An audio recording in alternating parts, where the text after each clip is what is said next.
Salutations, Legion of Doom. Welcome to Podcast the Storm, where socially awkward outcasts, crazy weirdos, and all around nerds convene to talk and debate all things pop culture. With me, as always, is my co-host, the nerdy occultist, aka the authenticator, Dr. Dale Mortimer.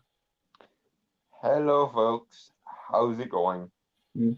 And hopefully our second co-host, the primordial source of evil in comics, Corrupt, will be joining us sometime soon.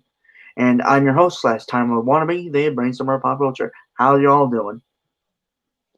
Well, I'm doing fine. I can't speak for presence or absence of an audience and how they might be doing.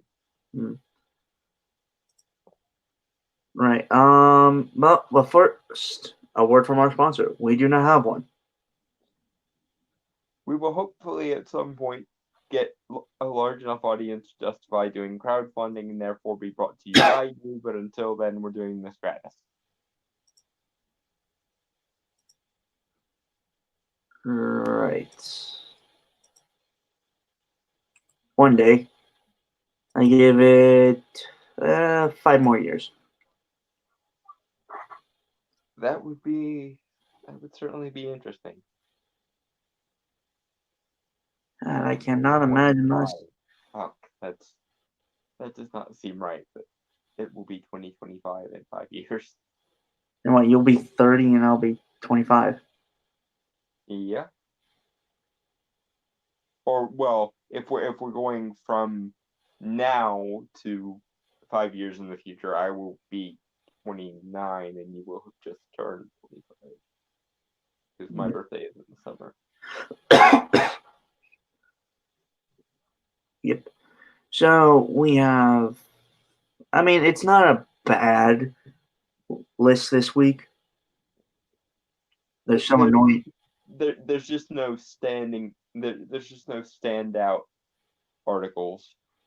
There's no Mary Sue levels of fringe yet. Which is good. Yeah. It's best to not always stare directly into the heart of the abyss. Although we've never done a Jezebel article, and that's even worse than the Mary Sue in terms of the feminist debate. So I really don't want to. Yeah, who knows? We might get there one day. Please no. Anyway. And we might die of a nuclear apocalypse if I ever try to force that on Brainstormer. So enough of that, I suppose. Right. So first one is from comicbook/anime.com. God. Sorry, folks. Work has kind of been working me to the bone. Anyway. Death Note confirms revival chapter release date from Invisible. This is by Nick Valadez. This was published January 4th, 2020. Dalton had sent me this like right before we went on last week. Yeah, I think. So yeah. Full disclosure, I'm not like a big fan, or I know the basic plot of Death Note, but I've never really watched it and stuff. Well, I am. It is by far and away my favorite anime. Though I do despise the ending. I find the ending to be completely unsatisfying, and I fucking hate Nier and Mello. But that's neither here nor there. It'll be interesting to kind of see what the upcoming chapters have. Although if Nier or Mello is involved, I don't suspect I will like this nearly as much as I like the main series, because fuck Nier and Mello. Right. Ugh. God damn it.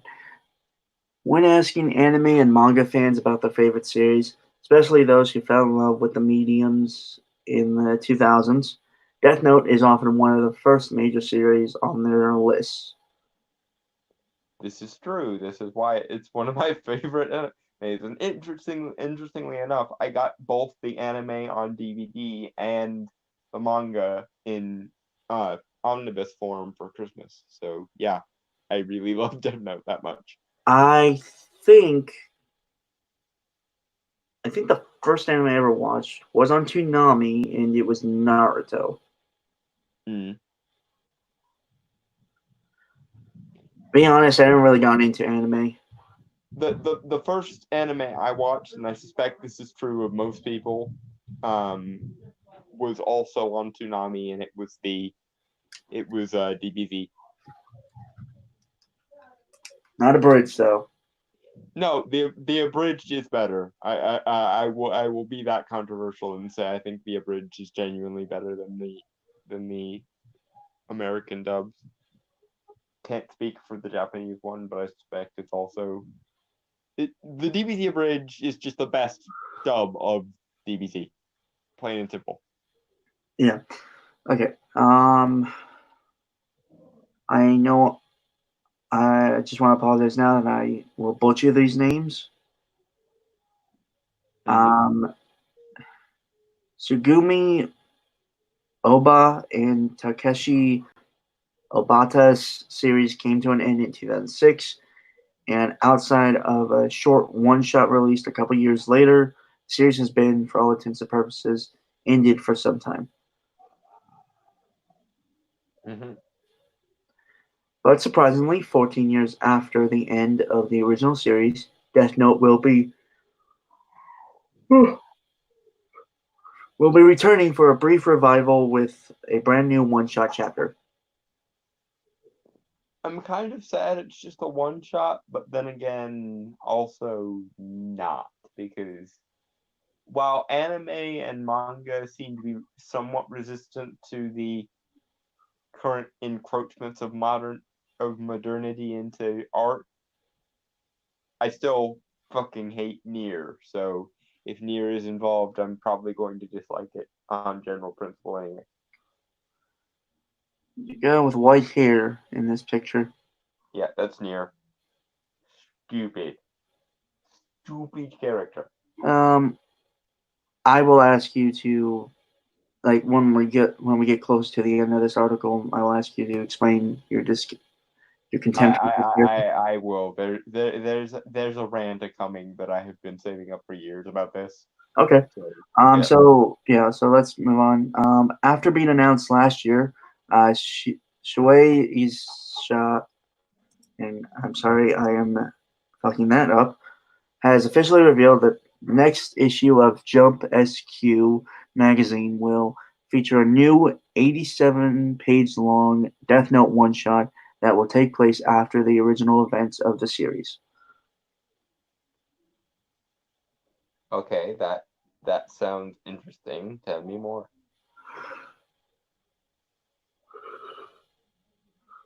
The new issue will go on sale February 4th, but there's currently no update on an official English language release as of yet. Oh, so the Americans aren't gonna get it for a few years yet. Then that kind of sucks. Yeah. Uh, this new one shot is teased to take place sometime after the events of the original Death Note, as Ryuk's fatal notebook will be dropping to Earth once again. Outside of the above visual for the one shot shared on Jump SQ's official website, there's currently not much else known.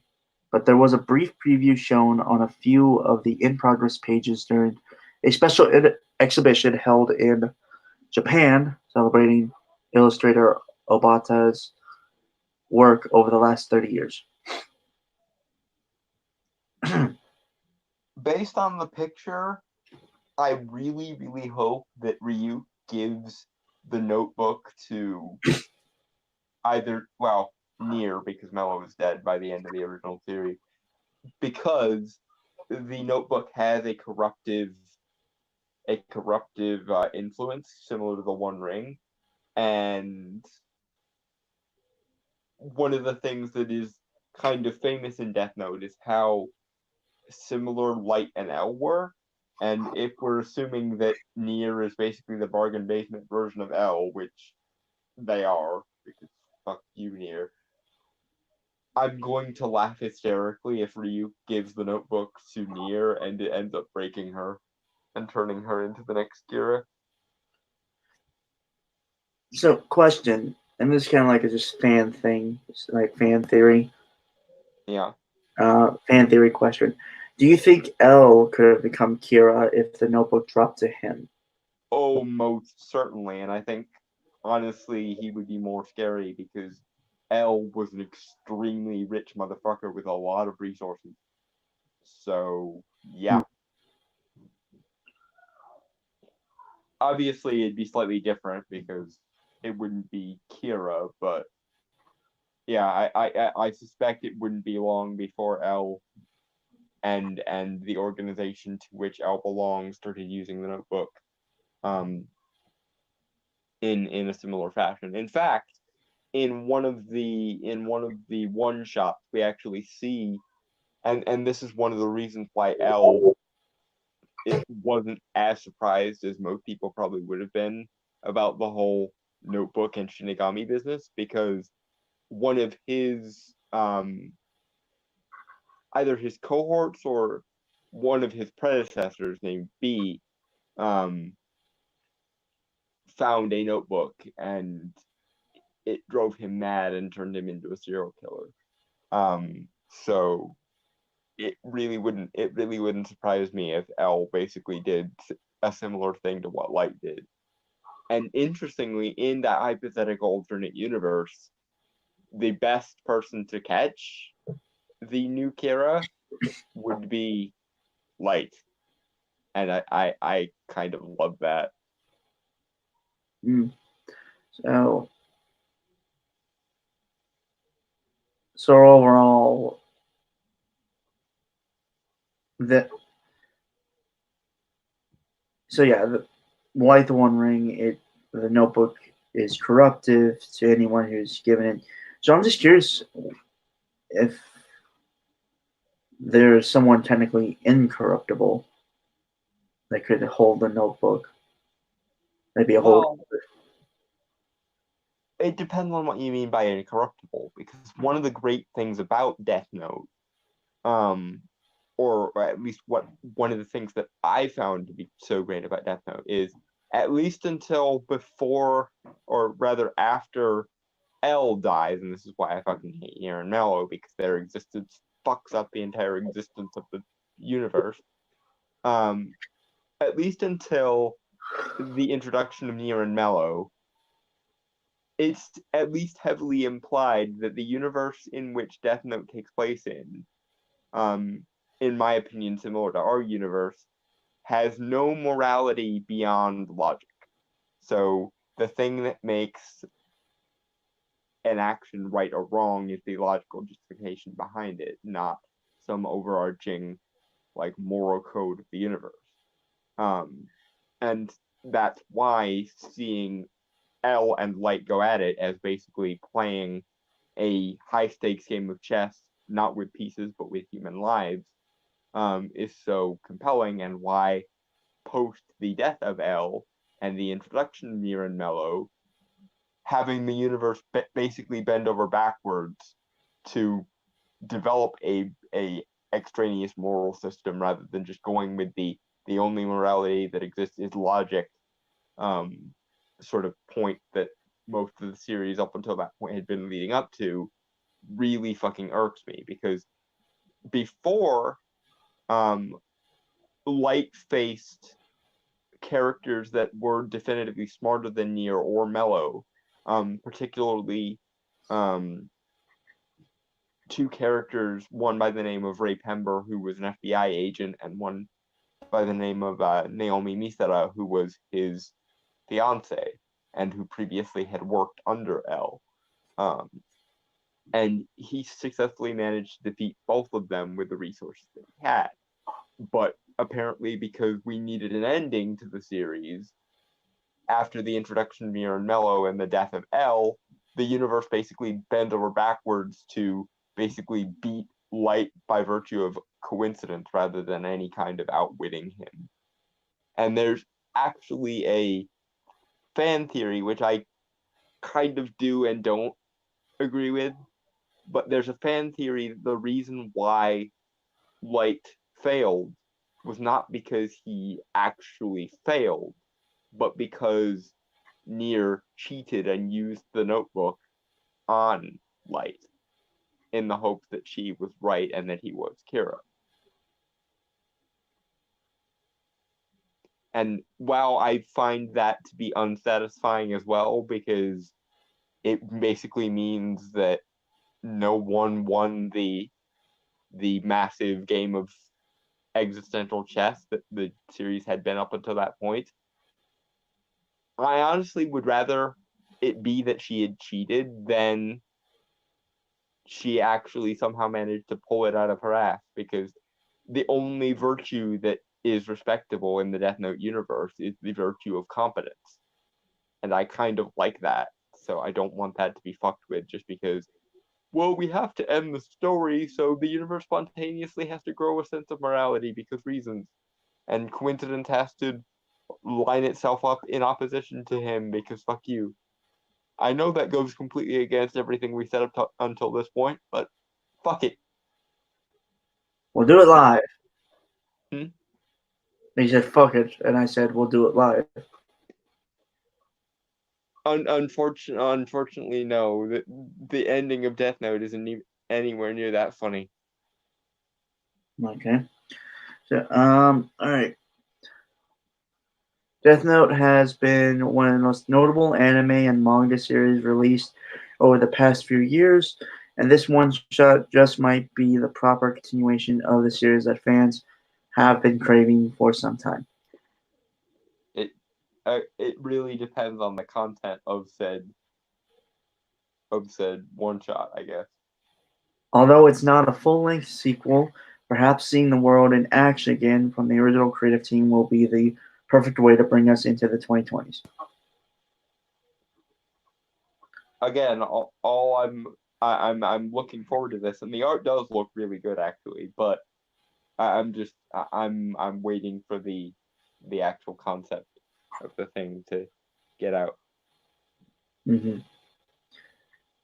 And if it does turn out to be that Ryu decides to give the notebook to Nier and drive her fucking nuts, I will be totally happy with this because I really hate this character, and Nier is to Death Note what Daniel Hall is to the Sandman continuity. So yeah, I don't like this character, and I want to see them get what's coming to them, especially if they cheated.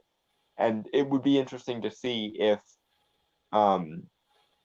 if this one shot confirms the fan theory that Nier cheated in order to win the Kira case.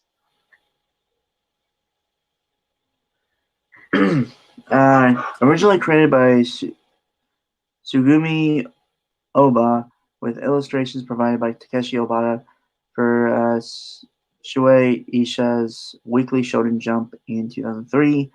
Death Note has since inspired an anime series, several video games, an animated film, a novel, and most infamously, a live-action film on Netflix. Hey, at least it says infamously. Yes, it was very infamous. I did not know that there was an animated movie. Now I have to go and look that up.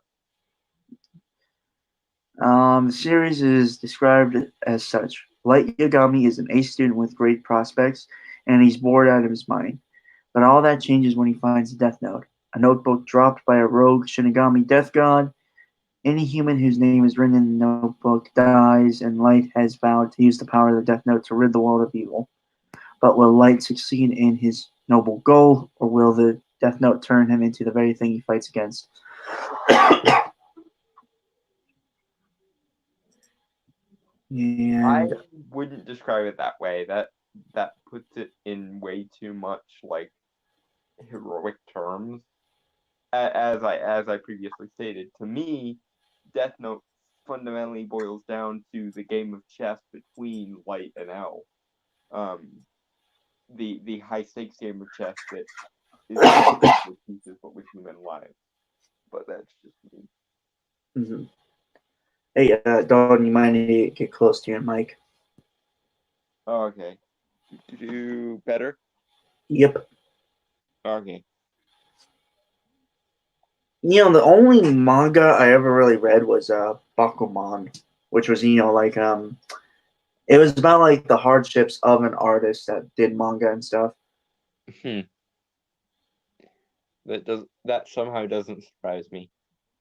Well, I liked it mostly on just like, for one thing, um I'm a big fan of behind the scenes stuff, so just cool seeing that. Yeah. Plus, the characters were really cool.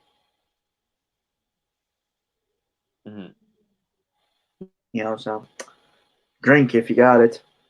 Said something about characters. Yep. Right. So the next one I sent to Dalton, and he said that was one we should cover. One.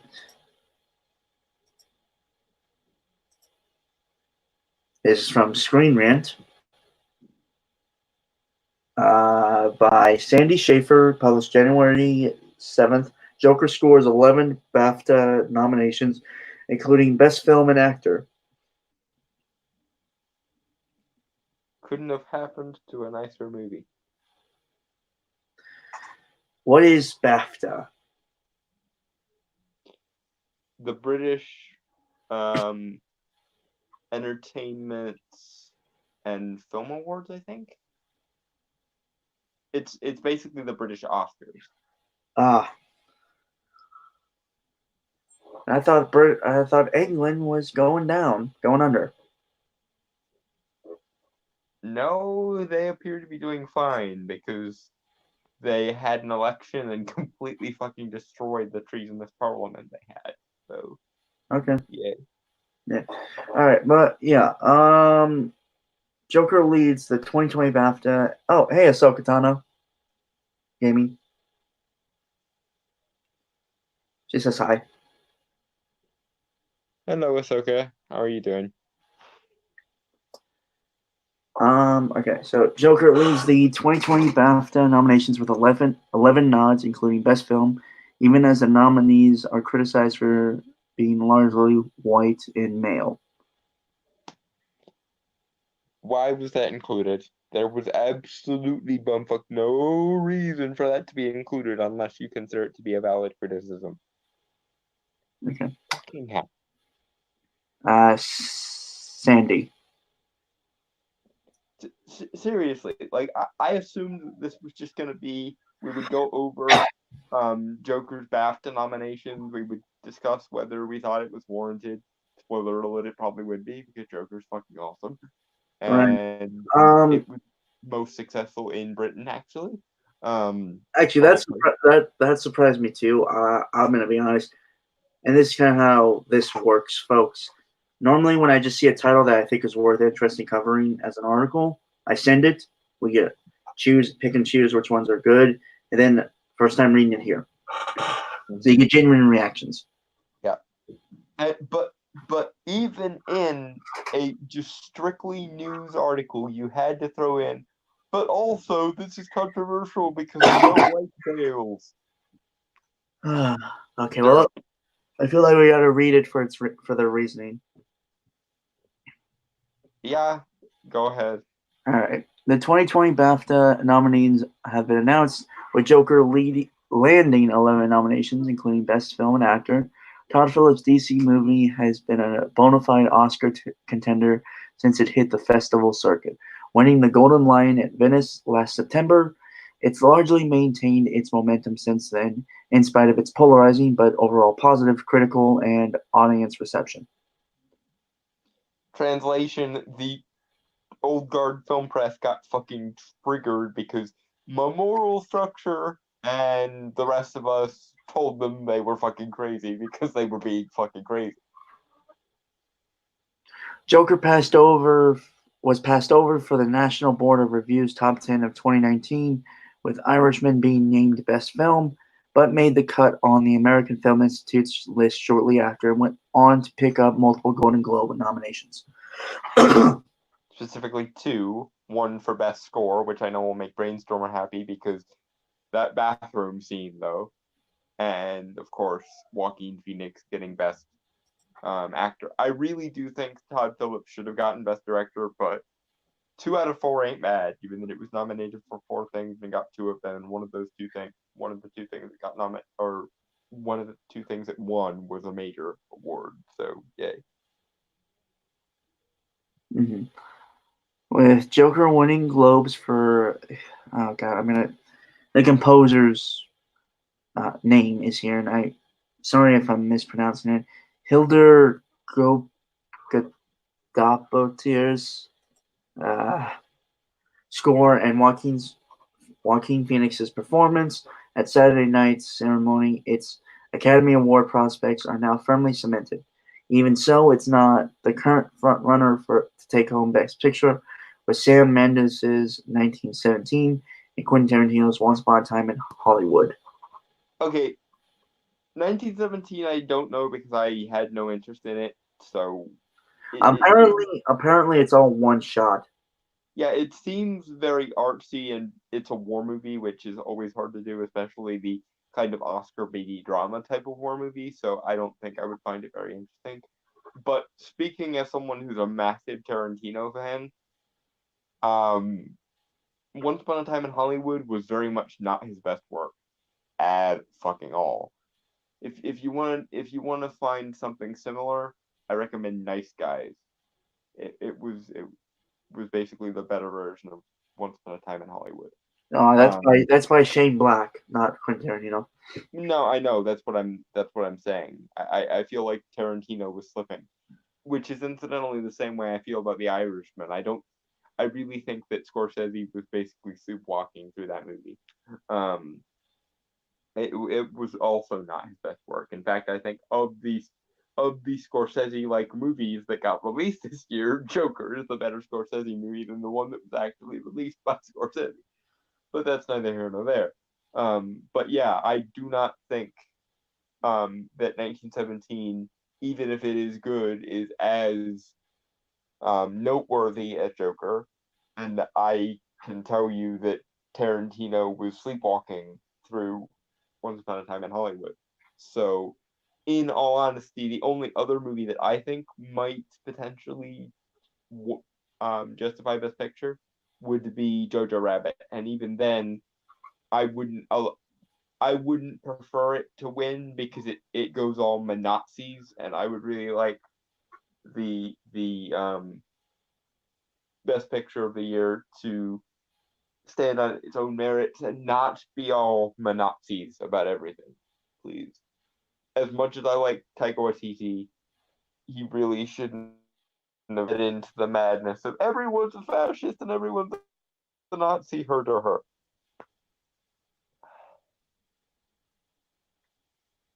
Granted, he did the best he could with it, but if you wanted to comedically show up Nazis to be the tools they are, why not just remake The Producers?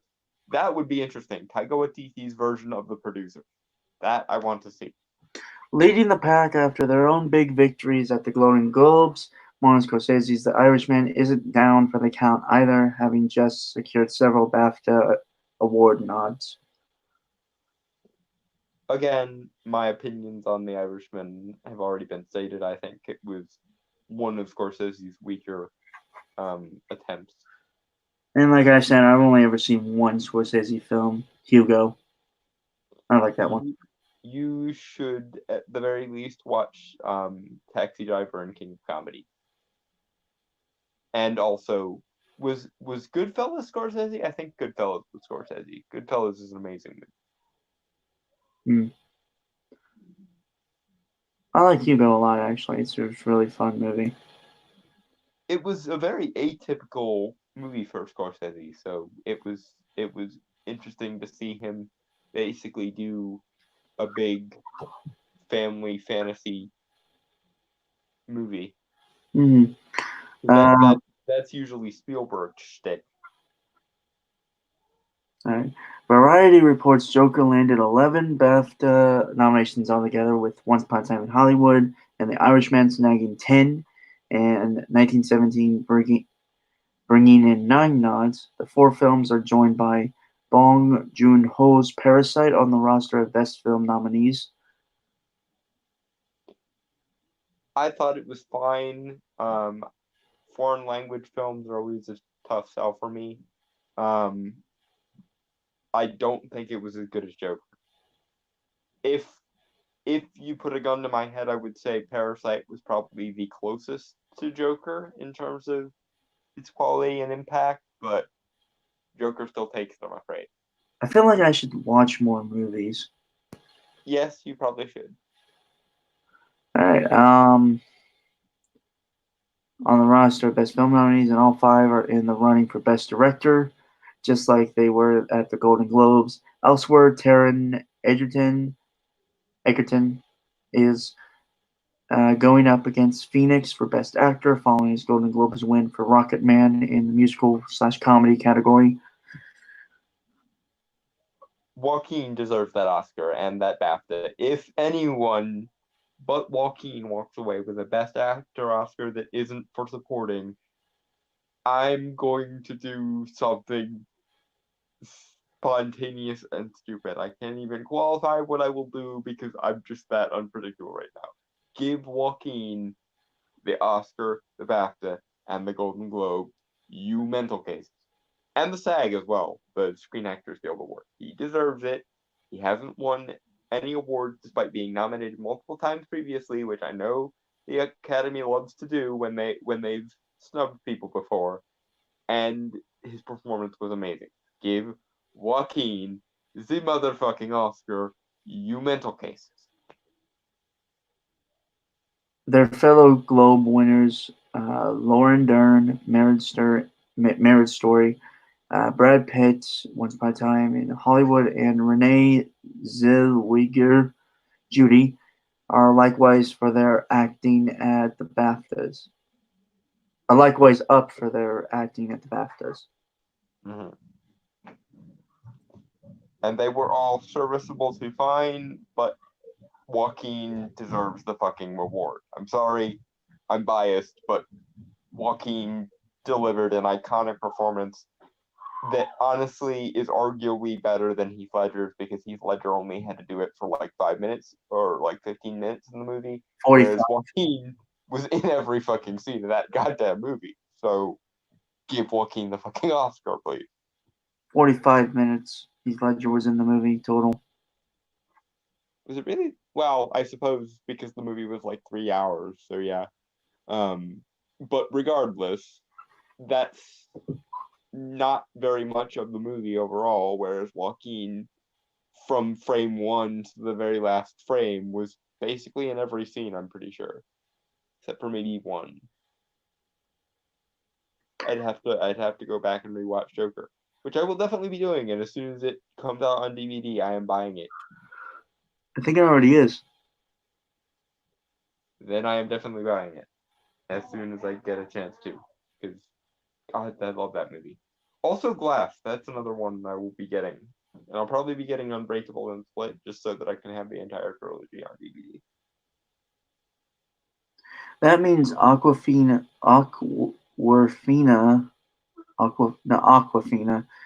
is the only actor who won at the Golden Globes for her work on The Farewell, but didn't make the cut at the BAFTAs. Sadly, her being snubbed is an extension of the overriding issue with this year's BAFTA nominees, which are predominantly white and male. Why? Why must you do that? Why? I insist to know. Why must you do this? Sandy. No one gives even the minorest of fucks. This is an award show. It is about meritocracy. The circumstantial demographics of the people involved are completely fucking irrelevant. You Philistines. Ugh. Sandy Schaefer. That's the right. Sandy, my darling, just why? Why even bother? All you would need to do is snip out those two little sentences, and this article could just be a news article. But no, you had to insert the fucking moral structure into everything. There's still more. Oh god. Fuck. Proceed. The Golden Globes were rightly criticized for failing to nominate a single woman for Best Director. In their Okay. overall lack of diversity, and the BAFTAs are now being taken to task for the same thing. Okay. Sandy, I was giving you some benefit of the doubt because maybe you were, forced to bring this up or something, but you used the phrase rightly just now, which means you yourself are condoning this framing of the issue. And incidentally, as a result, you can fuck yourself with your own appendages. I don't even have a snappy retort for this because this is so mind-numbingly stupid. Why isn't this just a random news article? Why is this fucking moralistic bullshit even in the same hemisphere as this article? They couldn't go 5 minutes without doing it, could they? I swear to God, why? Proceed.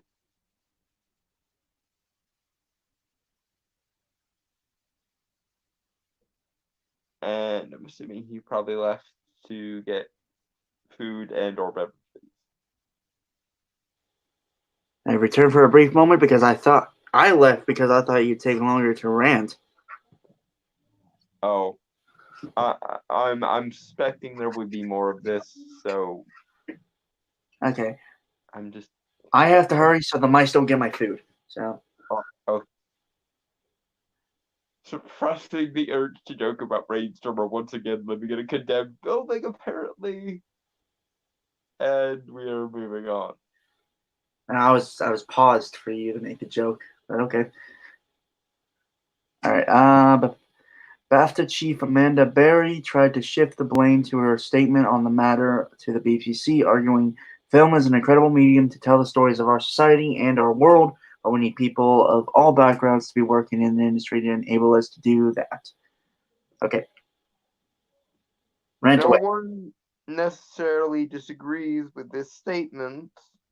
What we disagree with is the hyperfixation on this as a criteria for anything in the realm of artistic meritocracy. There is no need to bring your morality into this discussion. This is a discussion based on the merits and the value of art on its own terms and for its own sake. Morality has no place here. Please fuck off with it.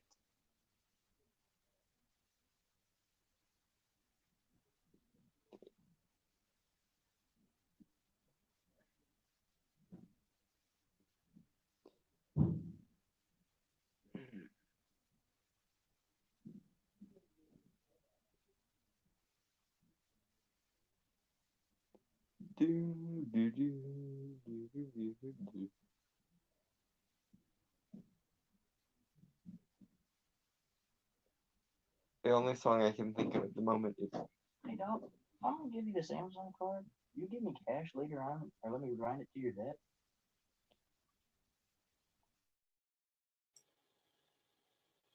I have returned.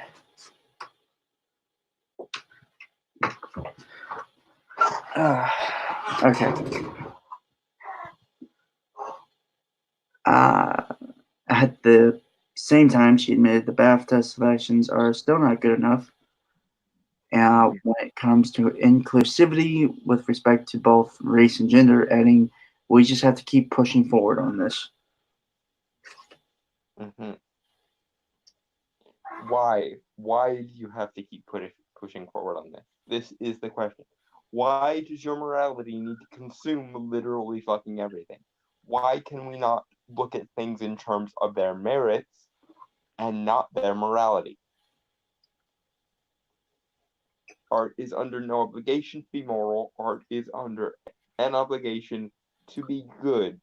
And when you place morality ahead of meritocracy, you end up with shit art that ends up preaching a message that either is already confirmed by most people and therefore completely unnecessary to force into everything, or contemptuous and therefore not the dominant morality of society and therefore probably should fucking make its arguments rather than making suppositions and proclamations on high as though they are elected aristocracy or gods. Look at Marvel for the past decade. What about it? Everything you just said. Well, to be fair, Marvel has been slipping lately. It's been slipping a lot.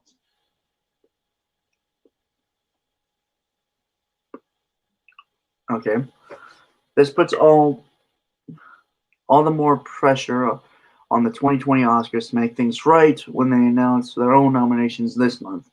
Joker, 1917, and the other frontrunners are expected to secure multiple nods from the Academy, but there's plenty of room for films like The Farewells and Little Women to score major nominations alongside them. Mm-hmm. I really don't think that most movies that are nominated for the Oscars deserve the Oscar nominations they have. The only ones that I would allow for are Parasite, debatably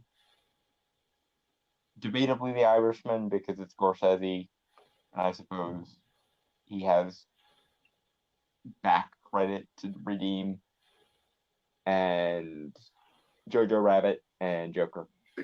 If I had my way, it would just be Parasite, Jojo Rabbit, and Joker going at it, because Hollywood failed to create. Well, and Ford v Ferrari. Ford v Ferrari was good, is very Oscar-y, and probably deserves some Oscar attention. So, in a world that made sense, those would be the four films that would be going at it. Because, and if Hollywood wants to bitch at me for limiting it that much, then Hollywood can make more Oscar-worthy movies. I see. I don't think we need to force the Oscars or the BAFTAs or any award shows to have a minimum quota. Like, if only 3 movies are worth nominating for Oscars or BAFTAs, then only 3 movies should get nominated for the Oscars or BAFTAs. If there are 10 movies that deserve said nominations, then there should be that 10 or 11 or however many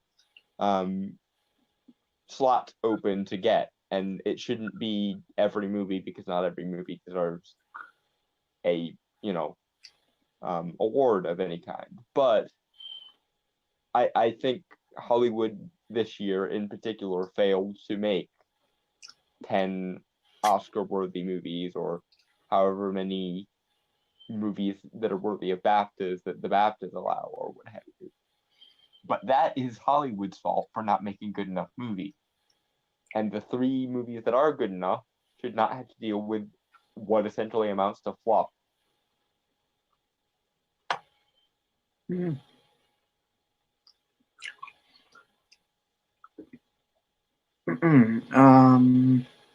As for Phoenix, he and Edgerton have taken the lead in the Best Actor race, following their wins at the Globes and BAFTA nods.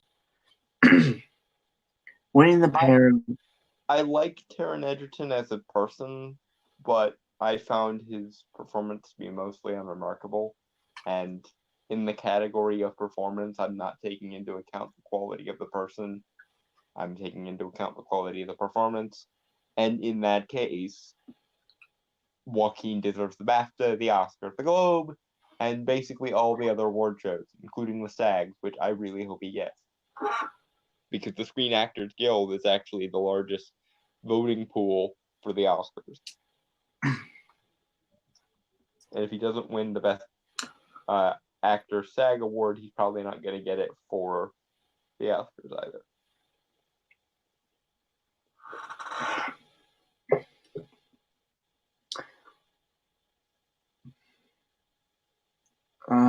Trying to find where it was. Oh, between the pair of them, though, Phoenix has the edge, if only because of the sheer number of times he's been nominated for an Oscar in the past without winning.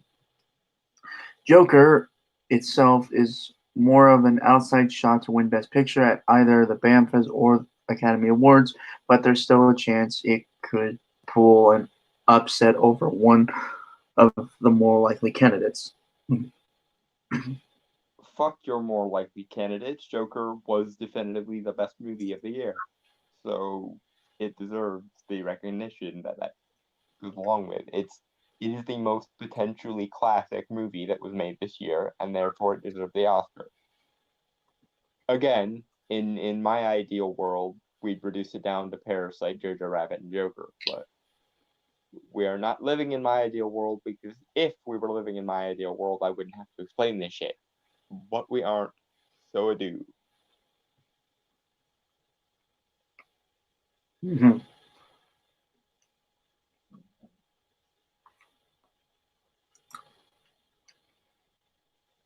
So that was the end of the article. And the third one is loading. Mm-hmm. Plus, I don't really give a shit about the Academy Awards or awards shows in general. Mm-hmm. Because mostly I think it's fluff. Yeah. I think there was only one time I ever really got involved with an awards show. When was that? Kids' Choice 2012. Who was the host that year? I can't remember. Was that Jack Black? I think it was. I might be remembering a different one. I think it was Justin Mel that was hosting the one I voted on. Justin Mel. Who the hell? He was in the Transformers movies. I vaguely remember who we're talking about, but I don't remember what year I know Jack Black did it a bunch of years. He was actually one of my favorite hosts. I remember when I was a really, really little kid, it was Rosie O'Donnell, that hosted the Kids' Choice Awards for a bunch of years.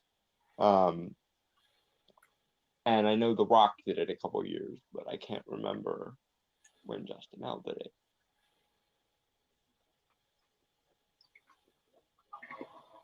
This is a complete sidebar. We were talking about the BAFTAs, and now we're reminiscing about the Kids' Choice Awards. Lol. Ironically enough, I think that's actually the best awards show ever. Well, the People's Choice Awards are also similar in the sense that it allows people to have their say in things. Mm-hmm. Just seems a lot more fun, to be honest. Mm-hmm. Although, when you allow the masses in, you allow the potential for stupid people. So there is that risk. I think I'd rather deal with stupid people who I was by default equal to than stupid people who, for some cockamamie reason, get to declare themselves the aristocracy of the entertainment medium. Mm-hmm.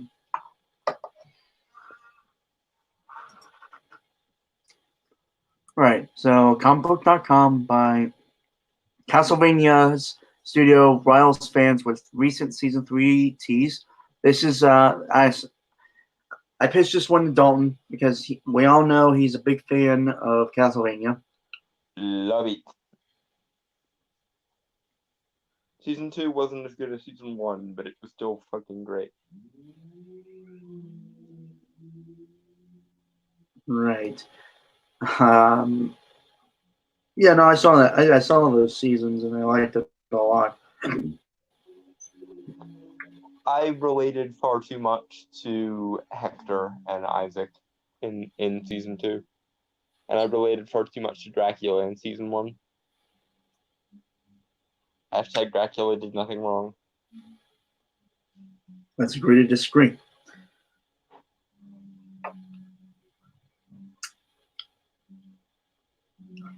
Ultimately, I think I was on Alucard's side. Like, intellectually I was kind of, but like I am not exactly what you'd call a tolerant human being. Really? I had no idea. Especially where other human beings are concerned. And if I loved someone, or even if it was one of my friends, not just a romantic partner on the line, and somebody killed them, I would have to fight the urge to go all demon summoning and shit. So yeah, I totally get where Dracula is coming from with his whole, the only reason on earth for me to tolerate human life thing. Maybe I was just more on Alucard's side, in fact, of those who actually did the crime should be punished. Of course, the bishop did get his comeuppance in the best scene of the show so far. Oh yeah. No, okay. This is an empty box. God is not. Yeah. He does not love us, and he does not love you. God damn, I love that scene.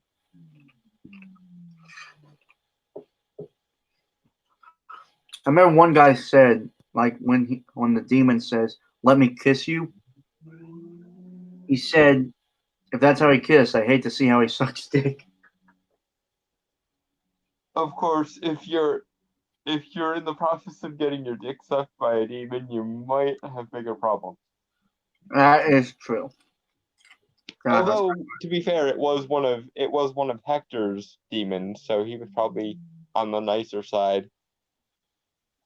You know, Because sidebars get weird.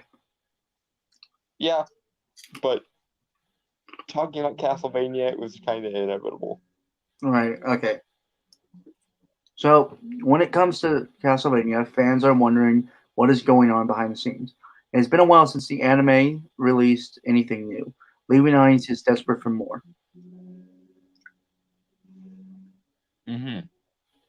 Definitely on the desperate side, yeah. Waiting for season 3. Dawn's the one just like clawing at the door, begging for anything new from them. Seriously, can we get? First of all, I want Grant and Esty in season 3 because Grant and Esty are missing, and that annoys me. Secondly, are we gonna get Skull version of Camilla, or are we going to get the scene where Hector inevitably realizes that he is the Forge Master and therefore controls the armies and fix them on Camilla, because that would be fucking hilarious? And are we eventually going to see, when we cut away from the current set of monster hunters, are we going to see Simon Belmont in the 1800s? Presumably after Isaac and Hector have teamed up to resurrect Dracula again, like they always do. These are the things I want. Yeah, he's doing that while I'm just quietly, patiently sitting by a campfire enjoying my s'mores. You get another truck, you get 2 of them. You get one more. Right, about 2. Sorry, was this something? Yep. Okay. On. All right. Fans were soothed when it was announced a third season is on the way, but they've gotten few updates since. And thanks to Netflix, fans are wild up over the third season once more. Taking to Twitter, the studio behind Castlevania teased fans with another post. Powerhouse Animation posted a screenshot of the anime's homepage, and it was there the company got coy. What have you done? Oh my god. Castlevania Season 3. Interesting. Powerhouse Animation shared.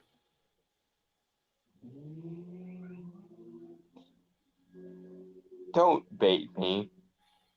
That is the easiest way for me to. That is the easiest way for you to conjure up a group of the fucking Night Hordes, because I own the Lesser and Greater Keys of Solomon, and I know at least 72 demons that I could hypothetically conjure. Don't test me, Castlevania. Don't test me at all. Well, Powerhouse Animation. Yeah, don't test me, Powerhouse Animation. Do not test me at all. Unless you want to find yourself on the receiving end of one of the Princes of Darkness, goddammit. Don't fuck with my show. It's a good way to get a knife in the gut.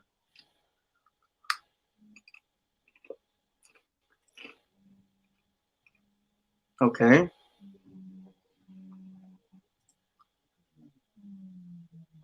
Move along. Looking at the screenshot, the homepage says it's the official season. Says it is official season. Official another season is coming.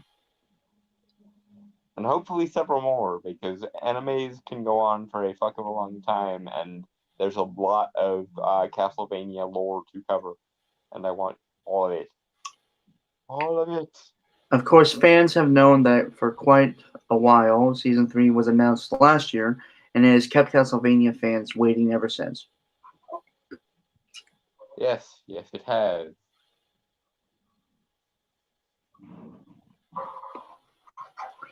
Of course, there have been close calls for fans. Not long ago, when rumors surfaced after Netflix posted an image on Twitter hyping its New Year releases, it was there Castlevania was listed with a January 12th debut.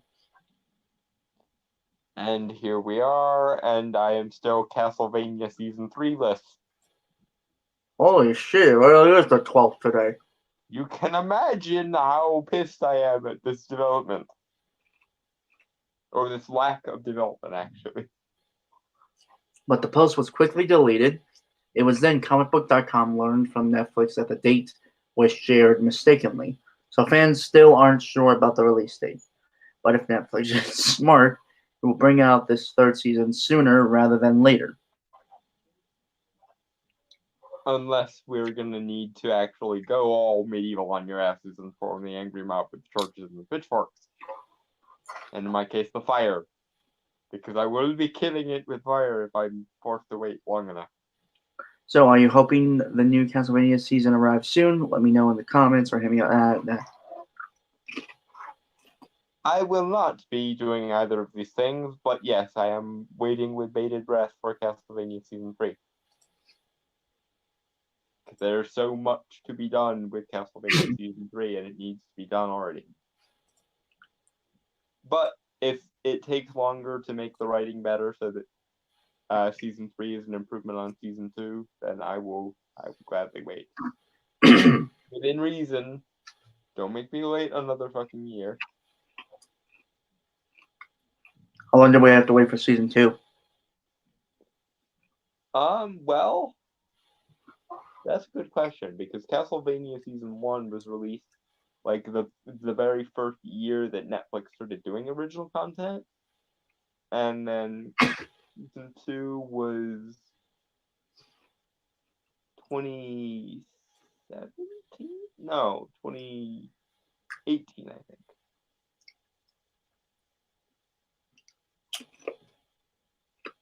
So God only knows how long it will be, but it needs to be within reason. Again, take your time if you think you can make season 3 better than season 2, because I thought season 2 was a step down from season 1. But I also want as many seasons of this show as are necessary to cover all of the Castlevania lore, and there's a lot of it. So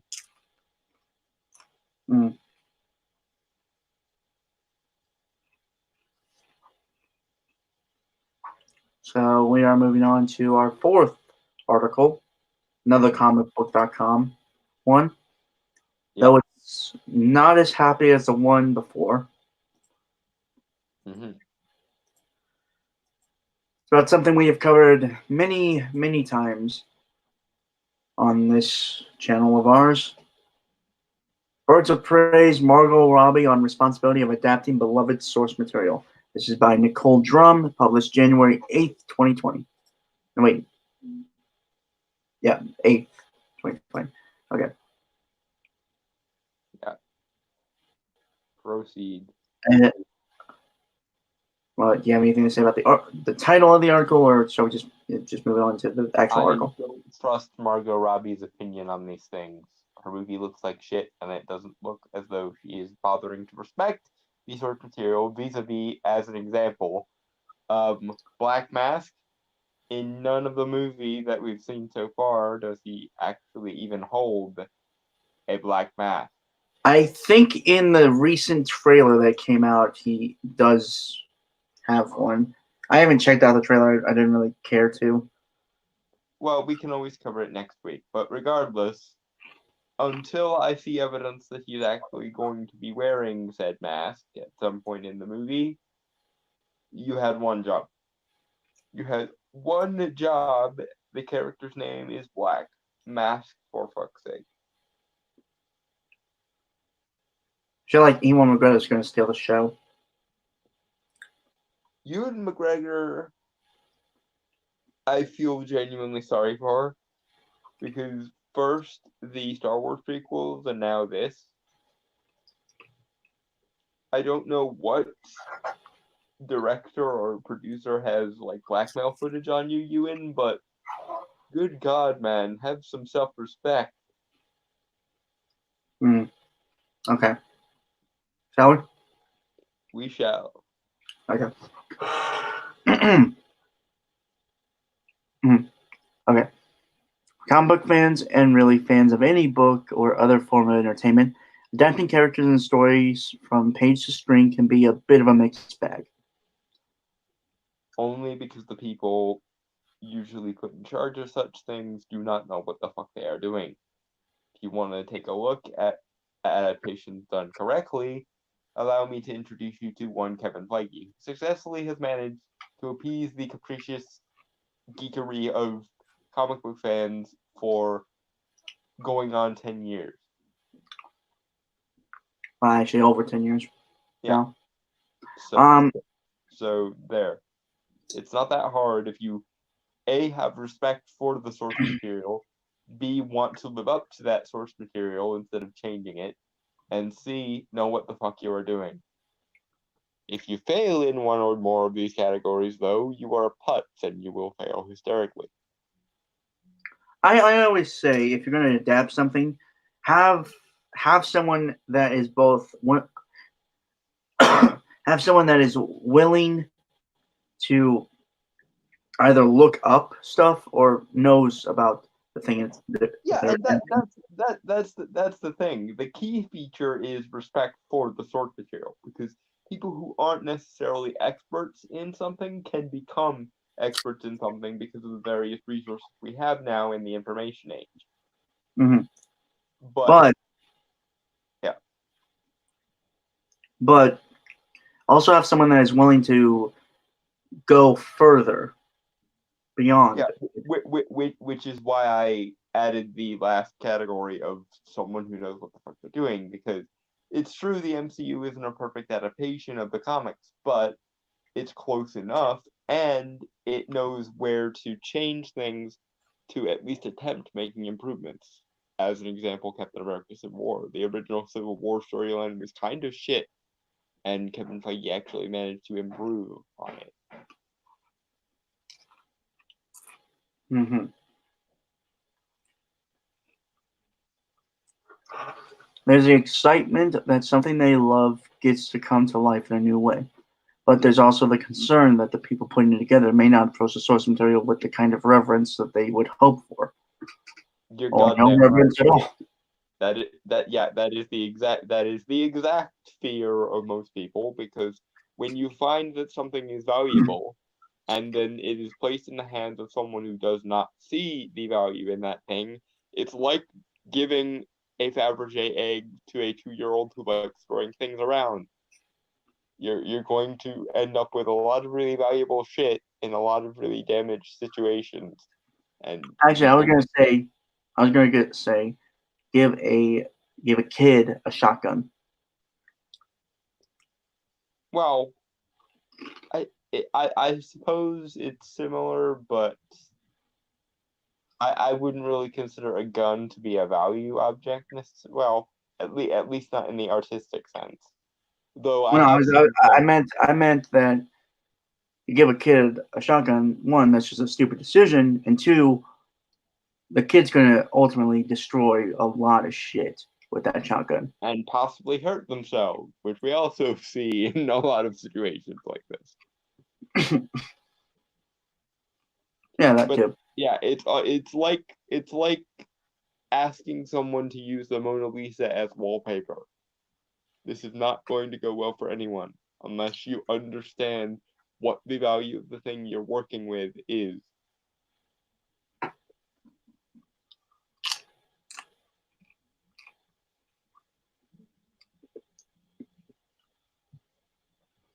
Shall I continue? You shall. It's that fan expectation and responsibility is how beloved source material is adapted that Birds of Prey and the fantabulous emancipation of one Harley Quinn star Margot Robbie took very seriously, in part because she was once that fan herself. Bull fucking shit. I also call Tinder bullshit. You have a lot to prove on that regard, my darling. Get to making your case, please.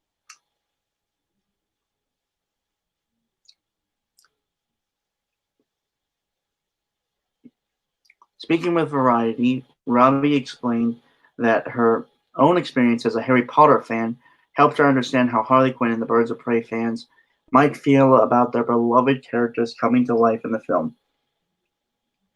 The example of geekery she uses is fucking Harry Potter. We're doomed. We're doomed. We're doomed. You know what the worst part is, folks? I actually plan on seeing this movie in theaters. I am grabbing my rum, hoisting my sails, and doing it the old-fashioned way. Yo ho, a pirate's life. Yep. Well, even though I'm sure it's going to be a bad movie, I prefer going to a movie theater than staying at home watching on a computer. So, At least in a movie theater, you have the option of popcorn, and movie theater popcorn is one of the simple delights of life. So yeah. but I am hoping to go alone, so no one else has to suffer this movie besides me or anyone I care about. You know what would be really sad? Given that this movie comes out on February 7th, imagine spending your Valentine's Day alone watching this piece of shit. Dude, I would rather break up with whoever I was dating at that point than let them suffer this movie. I'm sure it's going to be super bad. Yeah, although anyone that would be dating you would probably understand how bad this movie was. So they would probably want to be with you to dull the pain, hypothetically. Mm-hmm. Okay. Mm-hmm. The way I feel about Harry Potter, or you feel about Harry Potter, is how some people feel about these comics, Robbie explained. I was 10 years old following exactly who they were casting for Hermione Granger. It meant so much for me. And when I heard Emma Watson as a kid saying, I love the Harry Potter books. I was honestly so happy. Hermione Granger loves the books. That's all I really wanted. Okay, you get points for this, Margot. Well done. I'm Well done. unconvinced. I also remain unconvinced, but it's at least a point in her favor. Yeah. I don't know. I feel like I should get a drink. Do you have root beer this time, or are you going with Mountain Dew? I don't have any Mountain Dew anymore. I already drank a can. Whatever. I will read something else, and then while you're talking, I will disappear for a moment. Mm-hmm. All right. She went on. She went on to explain that because of her experience, she insisted that those working on the film took the time to read the comics because of the huge responsibility they had to fans.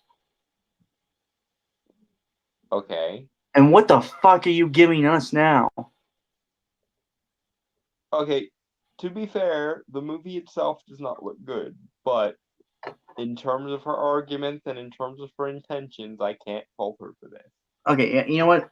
You are right about that. I think it could be that she did this while they were doing production for this movie, right? And so they couldn't really change everything.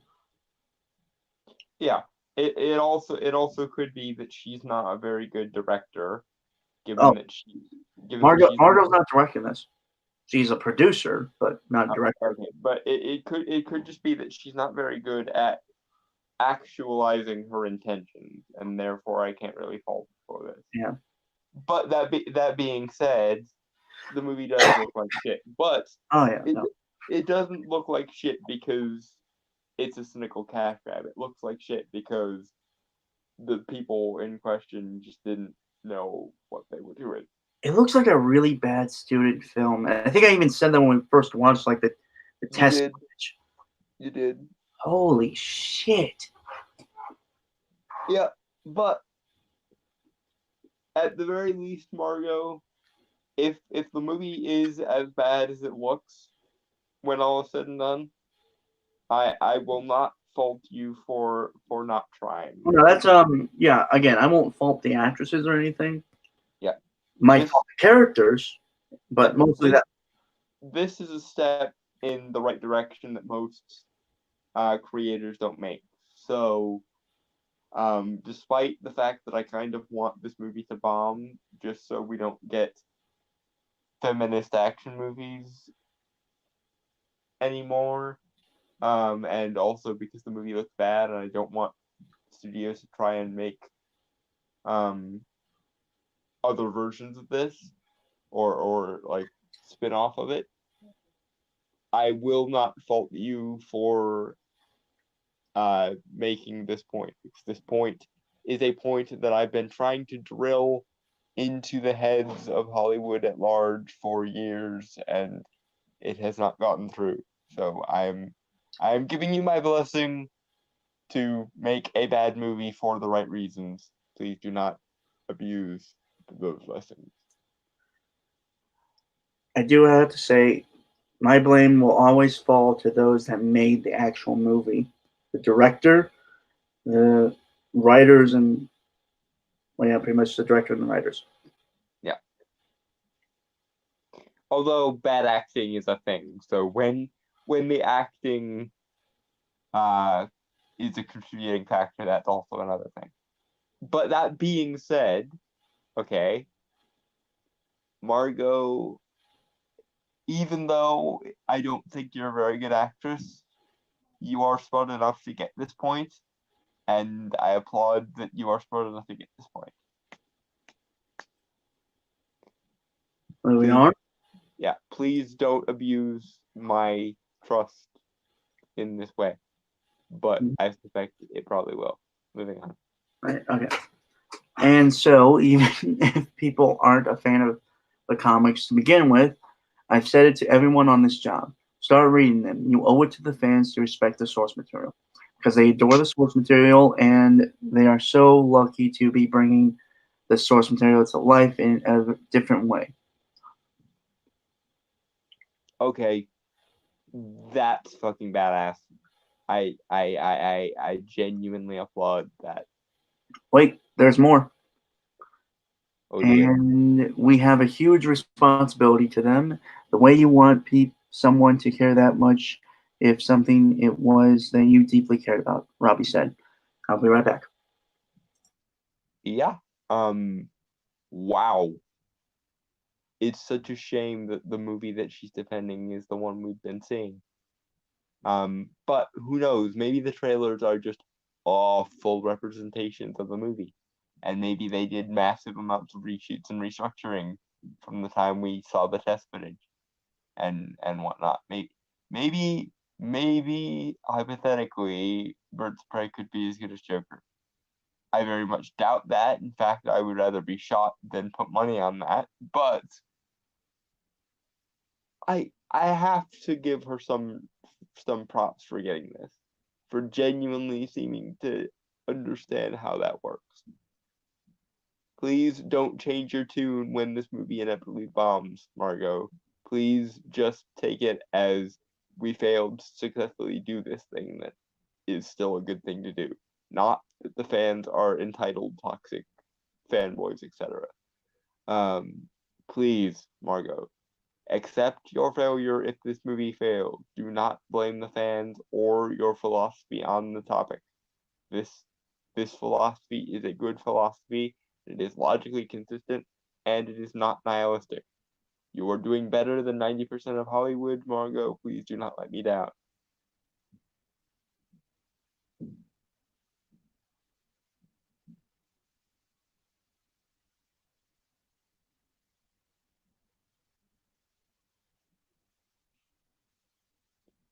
And now we wait. Music, Meister, music. I'm back. Okay. Huzzah. Yeah. But yeah, no, I a lot of respect for Margot Robbie on this. I won't.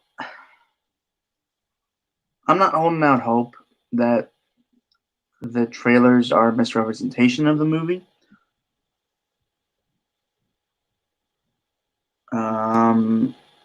Let's just say my expectations are really low, and I will be very surprised if those expectations are very much blown out of the water. Yeah. I'm expecting this to be at least as bad as Charlie's Angels, if not worse. So Do you mean new Charlie's Angels or the ones from the early 2000s? new Charlie's Angels. The old Charlie's Angels were actually really fun. It's kind of stupid. Okay. Excuse me. So go to Comic-Con and play a clip and feel the reaction every time it was something that I know from the comics. Like they'd see Ace Chemicals and they'd scream, or they'd see Canary do a cry and they just go ballistic. Okay, so we are gonna get the Canary cry in this movie. Yeah, but I feel like the character of Dino Lance. Yeah, Dino Lance is not going to be good. I don't really feel like these characters are going to be good. Like, I'm not going to like them. And given your preoccupation with character, that's saying something. Yep. You are the character expert.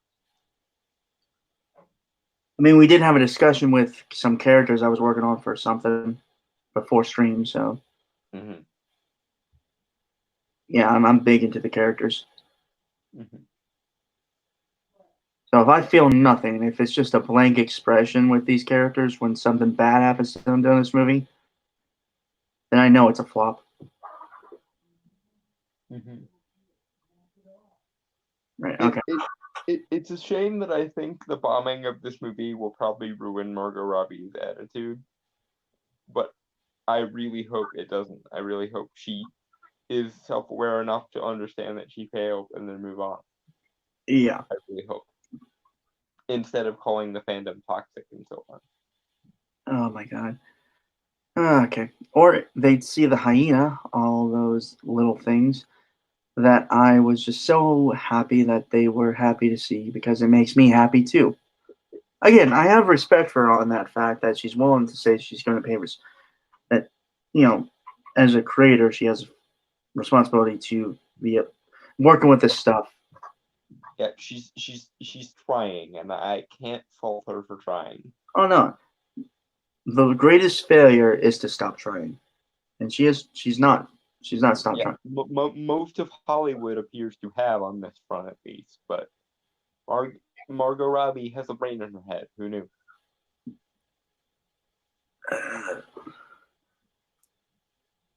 And what if I, you know what? I'm going to say this. If I come off as a dick, I'm sorry. You wouldn't have guessed that from her playing Harley in Suicide Squad. No, not at all. She plays Harley like the exact vapid cheerleader that, no offense, she looked like. But in all honesty, I am now more attracted to Margot Robbie than I ever have been because smart chicks are hot.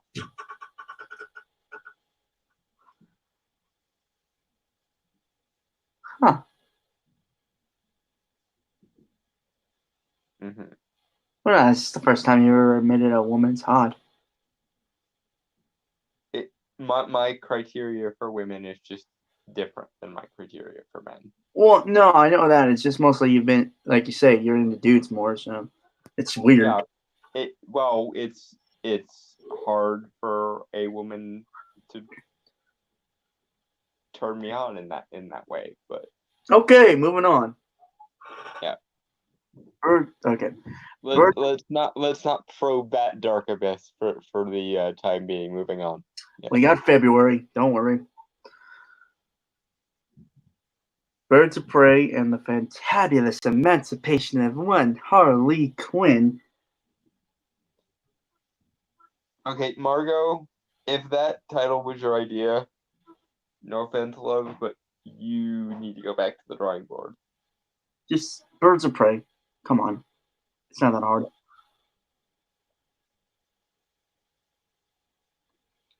Stars Margot Robbie reprising her role as Harley Quinn from Suicide Squad, though she looks a lot worse than she did in her first appearance from Suicide Squad.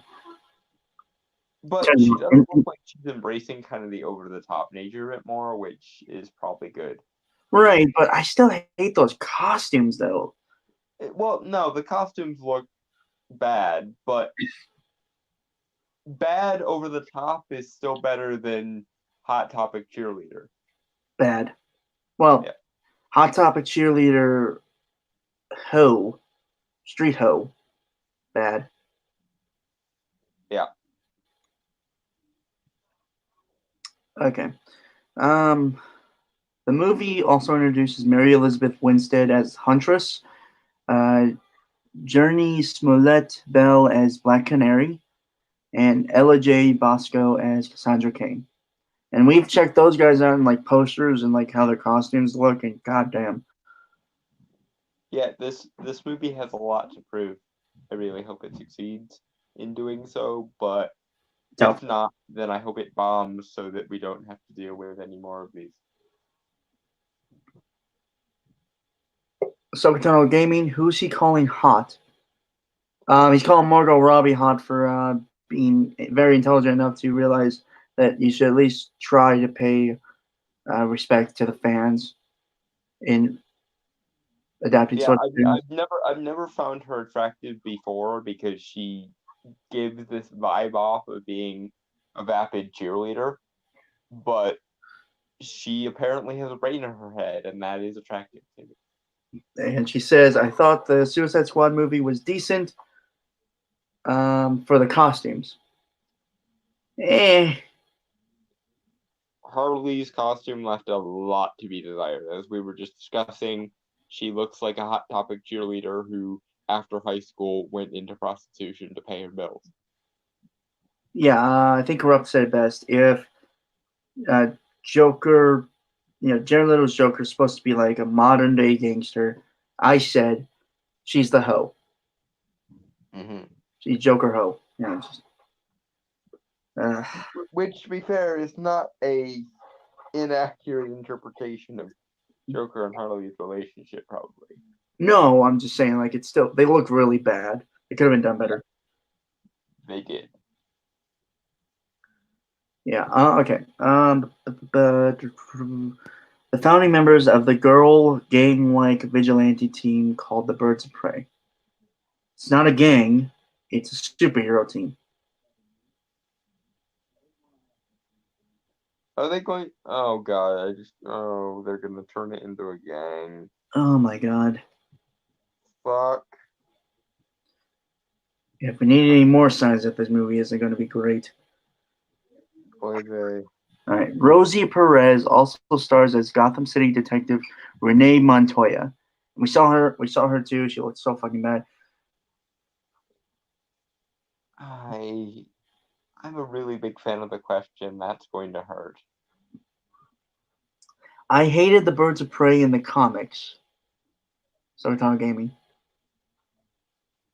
Yeah, it's never been my favorite theme. So I think concept wise it's good. I think it's just more in the execution that's always Mhm. good idea. I always say, good ideas, poor execution. Are you okay? You seem to be coughing and hacking a lot.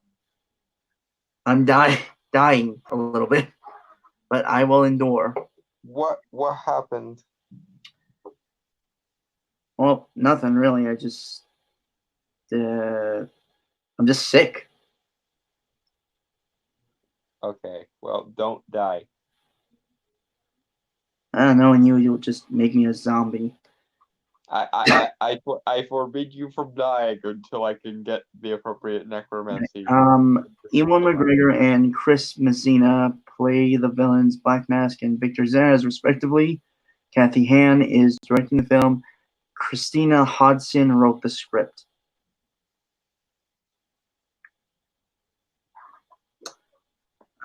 I think that's all of it.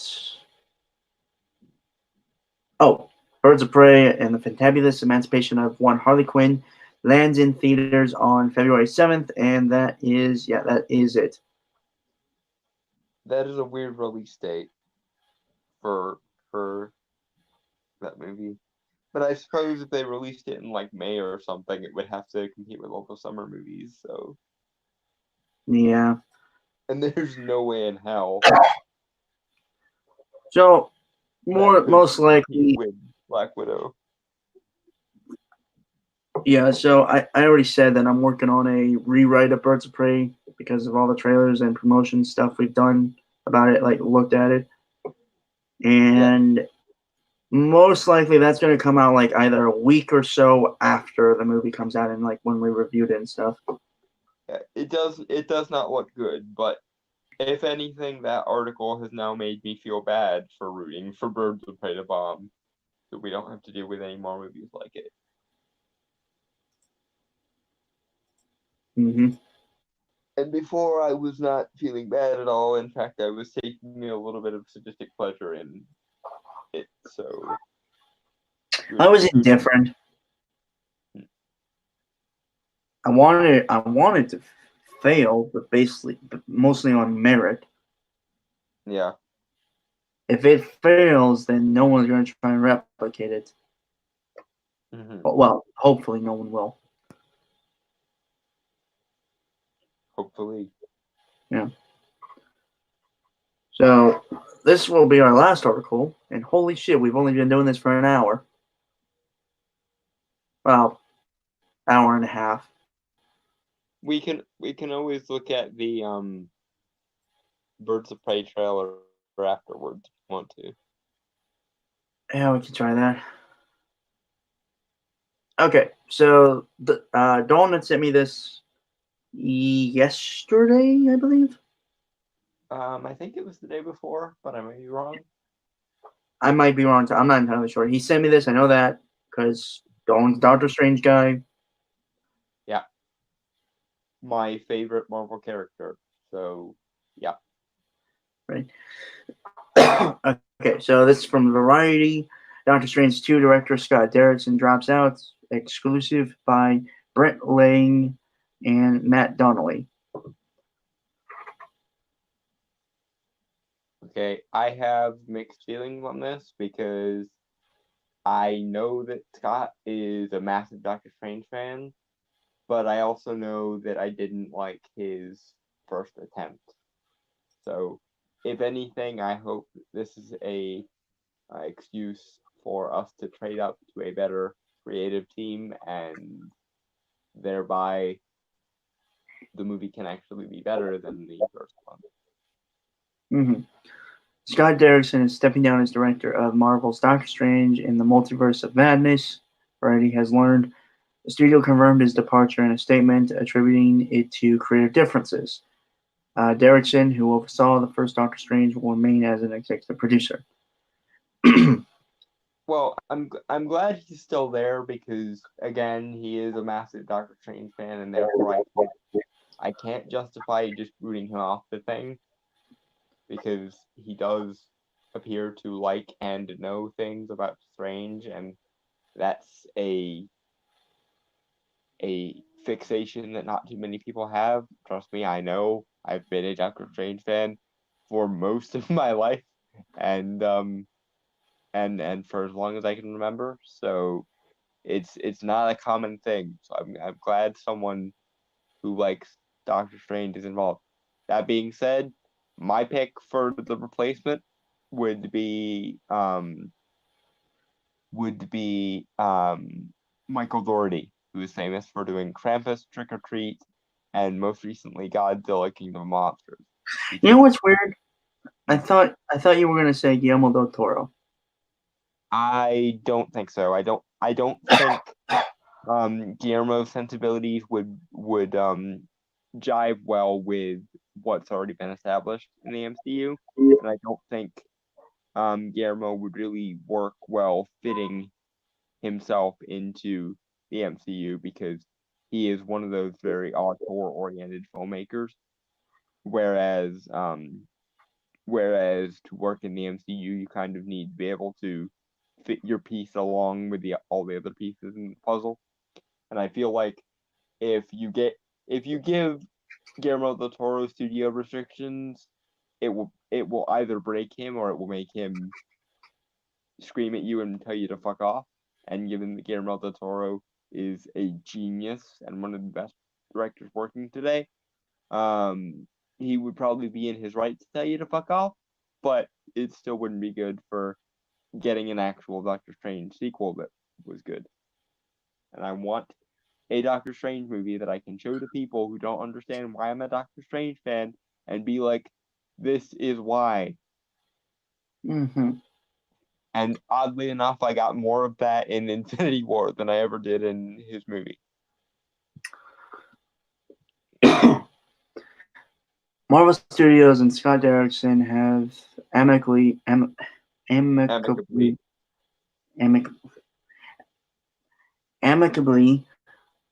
parted ways on Doctor Strange in the Multiverse of Madness due to creative differences. Marvel said in a statement to Variety, "We remain grateful to Scott for his contributions to the MCU." Derrickson also said the decision was mutual. Marvel and I have mutually agreed to part ways on Doctor Strange in the Multiverse of Madness due to creative differences.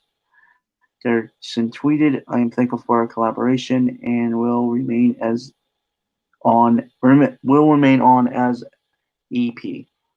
If anyone is curious what the creative differences are beyond the corporate speak, it's mostly that Scott couldn't manage to write a movie in the time allotted to him by the deadlines of the MCU, and it kind of broke him.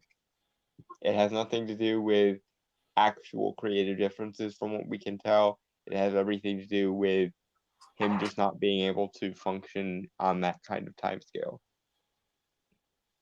And also work in WandaVision. So, yeah, I totally buy that.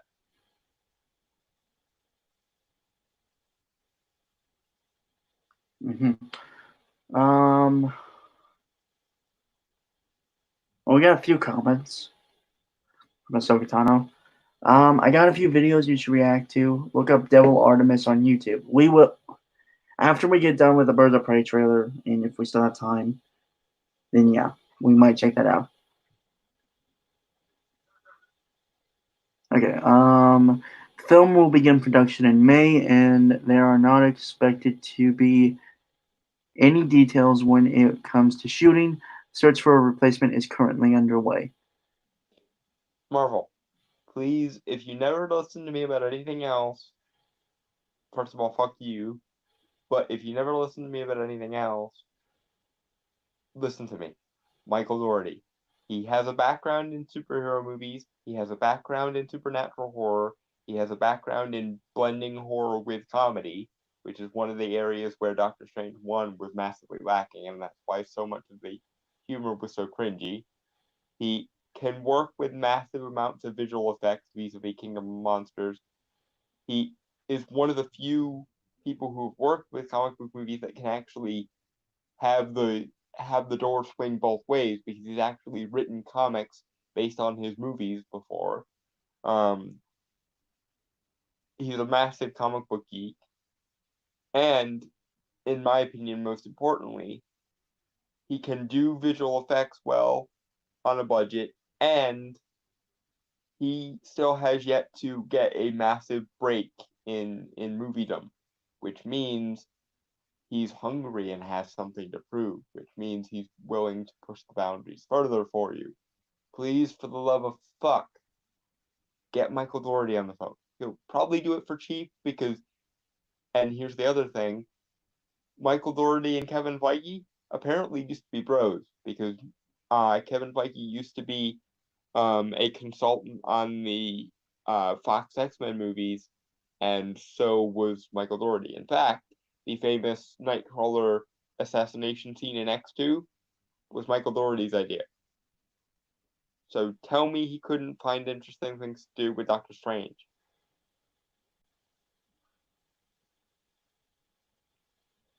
And also he can do horror in a PG-13 way, which one of the problems with Scott was he's used to having an R rating, and he simply doesn't in the MCU. Michael Dougherty, though, all of his horror movies, so far as we know, have been PG-13, so he can actually do horror, comedy, the supernatural, and the sort of eldritch, hyper colorful CGI shit, and all of these to a ludicrously awesome degree, and on the cheap, and he has something to prove. So do Michael Dougherty. You will be grateful for this recommendation. Swear to fuck. And be aware that if you choose someone else, I will be judging you based on the merits of your choice. And if that choice is actually a worse choice, then I'm going to burn things. I don't know what they will be, but they will be things.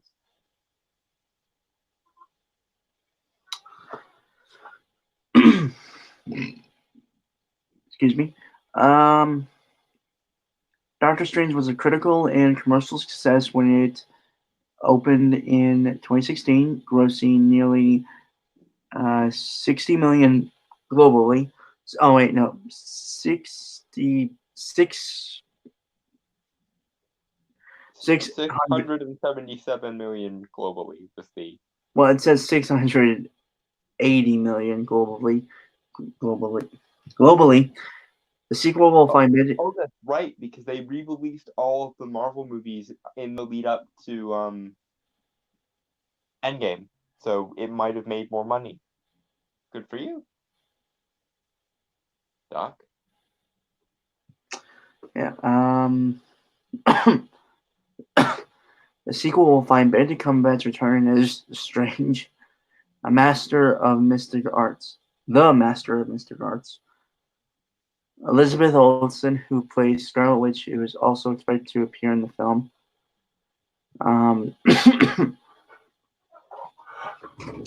Doctor Strange in the Multiverse of Madness is scheduled to release on May 7th, 2021. And if anything, this whole director shenanigans may have the side effect of moving the movie back a little bit, which I would find to be a good idea, Because my opinion was it should be in November of 2022. And then the third one should be in like November of 2026.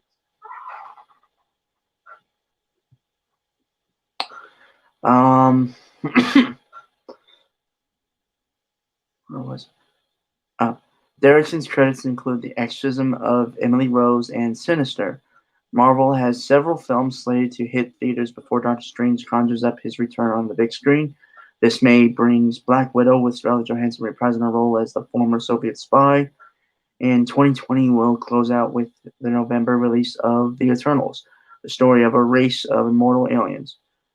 In February 2021, Marvel will unveil Shang-Chi and the Legend of Ten Rings, its first Asian-led film.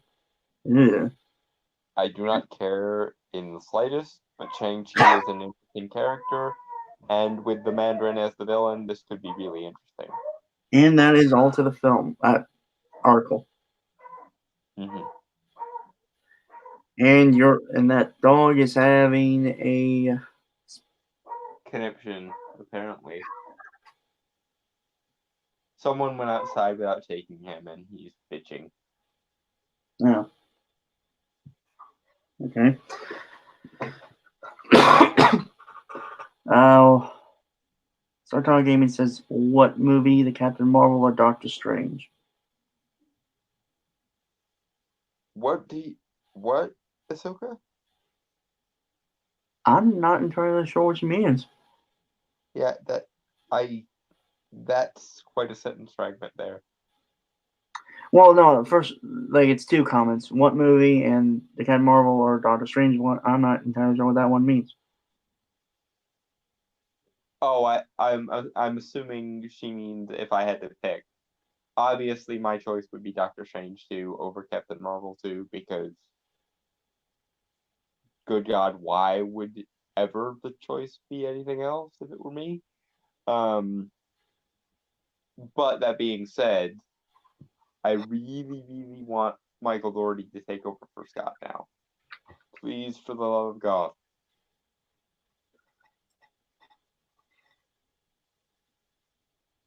Mm.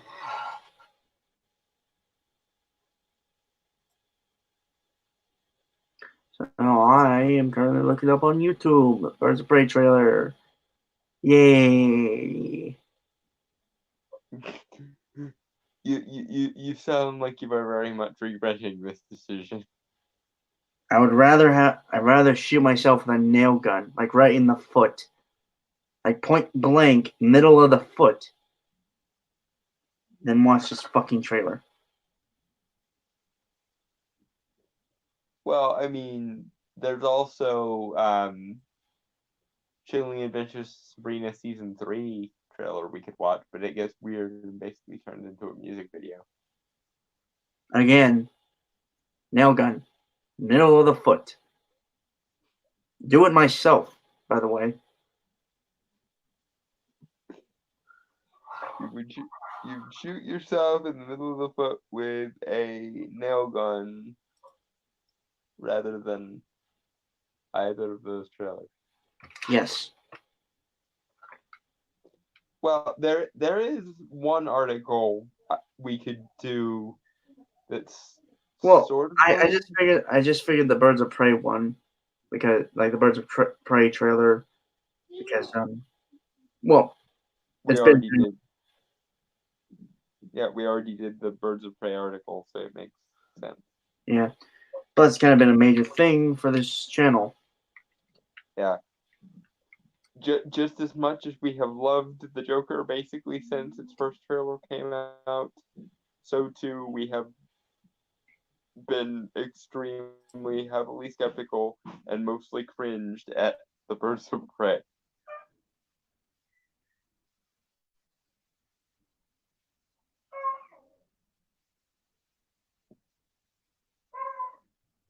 Oh, fuck you, dog. Just because people leave the house does not mean you should go with them every single time. Okay.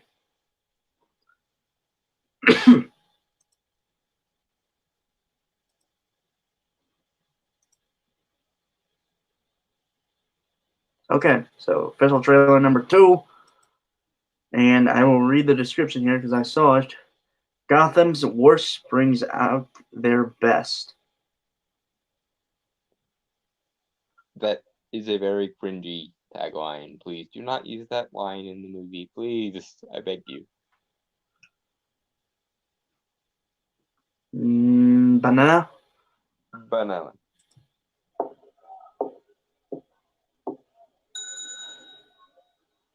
Can I help you? Why, yes, you can. I'm here to report a terrible crime. And what terrible crime is that? This one. Oh, shit. I told this. Okay, I like her better with the British accent. She's actually Australian. I know, but I like her better with the British accent. It's funny. Like I officially like posh Harley Quinn better than street horror Harley Quinn.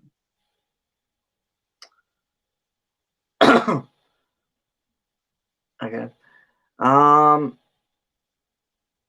I mean, honestly, this looks just from like the first 20 seconds or 17 seconds. Mm-hmm. This already looks better than the other trailers we've seen. Yes, it does. I'm not even entirely sure what it is that makes it better. I think because it's trying less, honestly. Like it seems more organic and more spontaneous than the previous Yeah. game. It doesn't seem like it's a Suicide Squad ripoff. Which it very much did before. So there's that. Yeah. So yay, maybe those reshoots actually were good for something for once.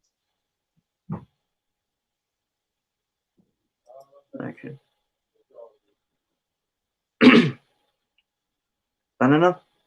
Banana. This all started when the Joker and I broke up. It was completely mutual. And soon enough, I was back on my feet, ready to embrace the fierce goddess within. It's so. Okay, it's kind of funny. They're trying, I think, to be feminist Deadpool, I think.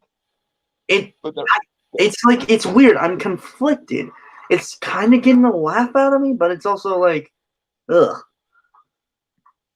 like you are forcibly extracting this laugh from me, so take it and fuck off.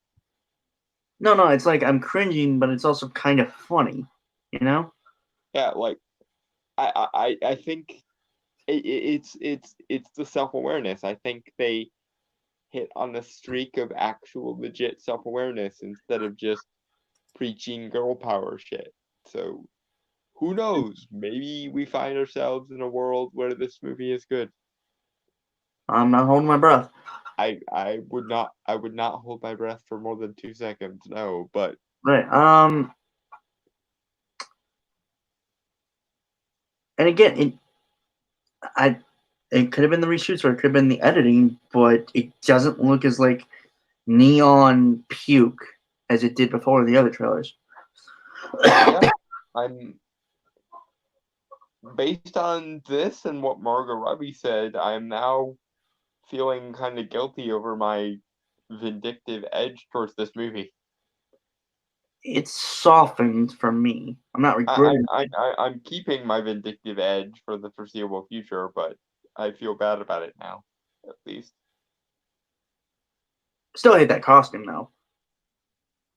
Yeah, it's still. But then again, maybe in the movie it'll be over the top enough that it'll work. Who knows? No. I doubt it, but I'm leaving open the possibility at least. Yeah. Okay. Banana. Banana. Oh, so quiet. Now that I've cut ties with Mr. J, I'm about to learn that a lot of people want me dead. Hello? And at the top of that list is this guy. I'm so peaceful. But it turns out that wasn't the only day in Gotham looking for emancipation. the emancipation thing gets a groan from me, but the setup was good. Yeah. Okay, so we have a first look of Victor Zsasz. Still hate how that guy looks.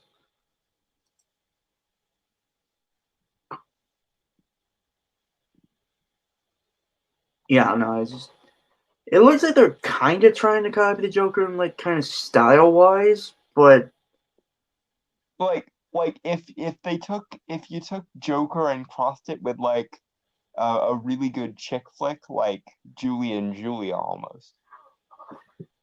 yeah, I don't know, but it's Obviously, because I am the gay one, I'm better at like randomly referencing chick flicks because stereotypical gay. you're not stereotypical. You just have some cliches about you. Yeah, like the fact that I like ballet, opera, and chick flicks.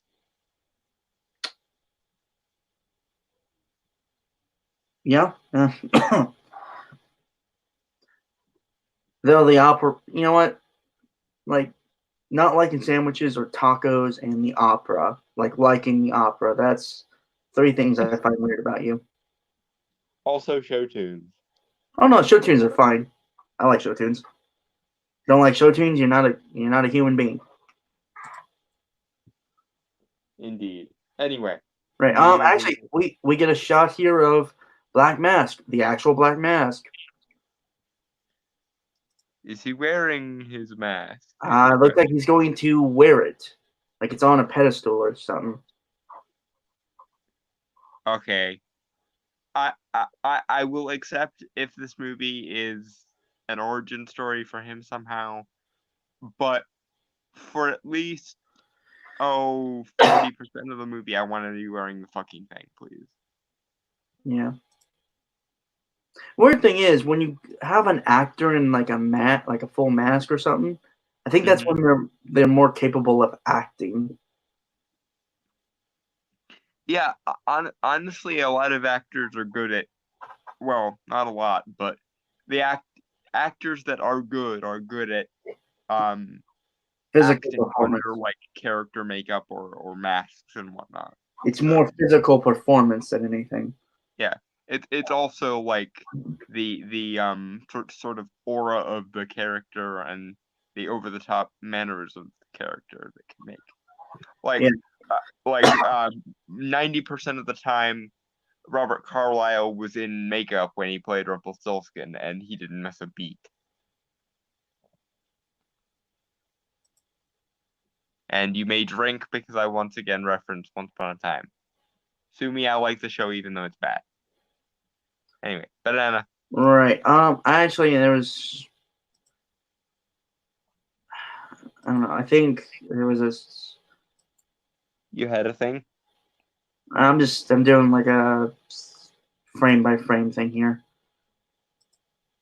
I think I don't know, she snorted something. It was some type of smoke here. Coke. She was doing coke. Okay.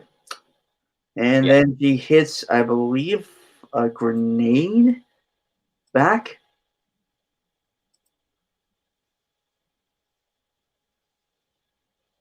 I think so. I don't know entirely sure myself.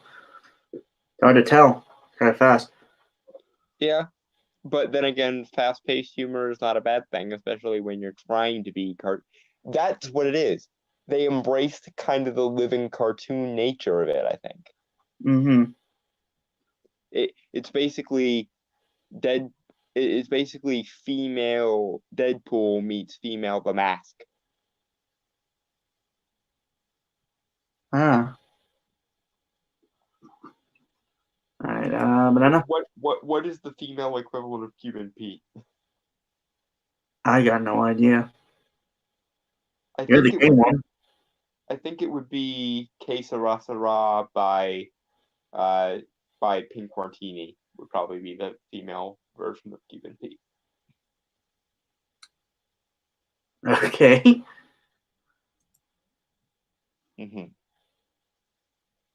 Banana. Patient. You fall in love. He definitely all of us. The kid just robbed him. You betrayed him. You killed his BFF. What? You were so cool. You never. And you're dumb enough to be building a case against him. So, unless we all want to. Oh, here he is. In the black mask and stuff. I can't see it. The lighting is not great. Well, it's at night and the lights are behind them. Doesn't look bad. I do kind of hate to see it. I would prefer the kind of Arkham Origins, Arkham Knight look where it's like the white suit with the black mask. Yeah, for the sake of like juxpo and color contrast. Yeah. I think that's supposed to be like a maroon color. It just doesn't work. I guess maybe it's just that one scene that is bad, or maybe it's that one shot. Yeah. Well, we don't really get an introduction to the Birds of Prey much. Well, I think we're in the process of getting it because she is actually doing the classic comedic narration of the team or the like setup. So. Yeah. So I think these are black masked men with Harley actually in a pretty nice kind of classic Marilyn Monroe kind of suit, dress. That's what this reminds me of. This reminds me of like a female equivalent of a Woody Allen movie, almost. I need to watch a Woody Allen movie. You do. I would highly recommend a movie called Anything Else. Oh my god, they really changed Kate Kane into a street rat. Riff raff. No, not Kate Kane. Not Kate Kane, Cassandra Cain. Oh, you did it for once. Yeah. Riff raff, street rat. I don't buy that. Yeah, but she stole. That's not. Never mind. Never mind. That's a minor nitpick at best. But god damn it. It's also, we don't know in what situation she's doing that. She might just be pretending to be a street rat to like infiltrate somewhere. Yeah, I kind of doubt that with this movie, but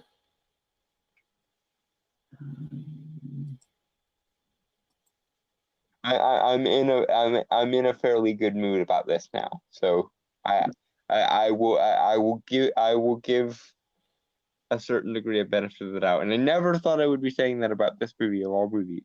all right. So, Banana. oh, Sartano Gaming just popped in, back again, Mm-hmm. and I had a few other things to say about it before we moved on. She's talking about Devil Artemis, watch the All for One versus Perfect Cell, and then the Roshi versus Perfect Cell series.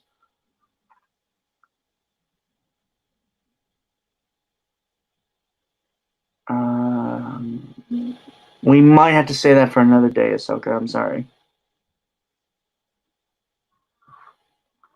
But so Harley Quinn is talking to Black Canary here, who says that Black Canary betrayed Black Mask. So that's kind of interesting. Yeah. And Renee Montoya is building a case against him, which is in character for Renee at least. Yeah. And Huntress killed his best friend, which is weird because Roman Sionis is a gangster who kills a lot of people. And the list of friends that he would consider friends enough to go on a vendetta over, I would imagine would be fairly short. Yeah. But if we're operating by like Woody Allen comedy logic, then sure, why not? Okay. Still don't like the costumes though. It's just- Yeah, it's a little bit gauche, I guess would be the right word. And dear God, I sounded gay so much just then by using the word gauche. Oh, fuck. yeah. Okay. And GCPD. Shouldn't it just be GPD, Gotham Police Department? Yeah, but it doesn't sound as cool.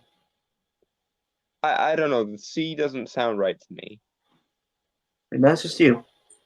I think it should be GPD. Cause like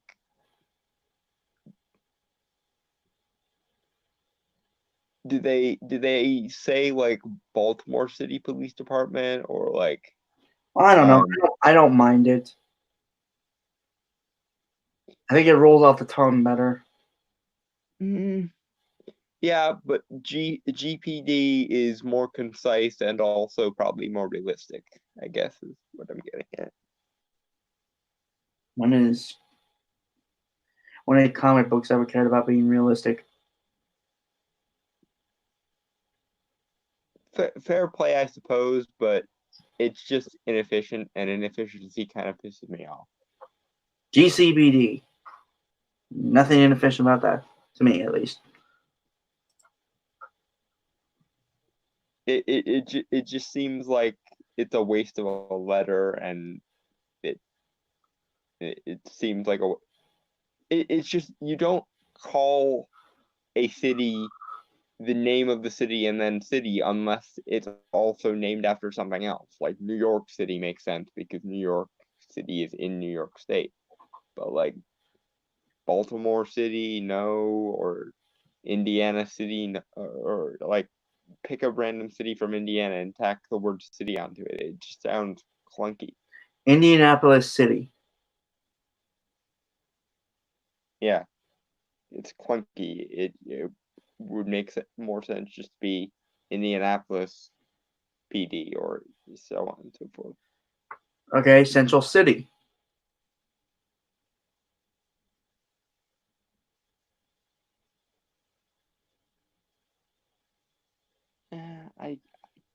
I don't know with that one because it's the word in question is a descriptor of something. So I think we went on a sidebar there. this is an extremely particular, very persnickety tangent we got on. Yes. Yeah. We still got about minute left. Okay. Well, banana then. Oh no. So, unless we all want to die very unpleasant death, we're gonna have to work together. Sure. That was funny. What? That was funny. That the other character deadpanning her over the top happy. I think they're in the clock tower. I think, yeah. God damn it, it looks like shit. Whatever. I'm really gonna hold all my opinions until after we see the movie. Mm-hmm. Oh my god, I honestly am not looking forward to it at all. I'm more optimistic than I was at the start of this, but that really only amounts to now I'm sad that I have to hope for this movie to bomb so no other movies like it are made rather than just vindictive about it. Wait, are you still gonna pirate it or? No, I am still going to pirate it. There's absolutely no fucking reason I should go to the theater to see this unless I want popcorn, which I might because, well, I do, but Right. even then I can get movie theater popcorn other ways because I actually own a movie theater popcorn making machine. Haha. Right. So we did pause it at 10 seconds in. So this scene probably follows the one that we saw earlier in the trailer where Roman is going to the Black Mass that's on like a stick and he's putting it on here because I remember that stupid ass yellow shirt he was wearing. Hmm. And he's donning the black mask here, so I really hope this isn't just in like the climax of the movie and he does spend a significant amount of time actually wearing the fucking thing. Cause if not, I'm gonna be pissed. I think if I had this in like an editing software, I could probably put up the exposure a little bit, saturate it a little bit, make it look better. Yeah. Learn to use color, Hollywood. We've had color in movies and TV for years now. Can you can you remember how to use color effectively? Speaking of mask, the henchmen have some really terrible ones, which I think is kind of supposed to be the point, because these guys Yeah. look like just random thugs they picked off the street. Mm-hmm. Here is your company uniform. It's terrible, but we know you're supposed to be grunts, so we're not gonna invest any more time and effort into your uniform. Deal with it, basically. Oh, that mask doesn't look too bad. No, I wonder if this kind of, what? Fuck it. It's a little too black. Mm-hmm. That's not being racist, folks. Okay. It's a color, it's a color comment, not a racial comment in this case. Right. I don't know why. I've always thought that his mask should be made of like obsidian. That actually sounds cool. But my thing is that you can't really see any of the features, to be honest. Mm-hmm. Like in this shot, the teeth are barely visible. Mm-hmm. So I think you have to have like some type of like either have like white outlines on like edges and stuff to like give it more pop and make it look a little more, Mm-hmm. or like maybe have the teeth a different kind of color to make it, just something different to make it. Yeah. I wish it were either made out of obsidian or cast iron. That would look cool. Yeah.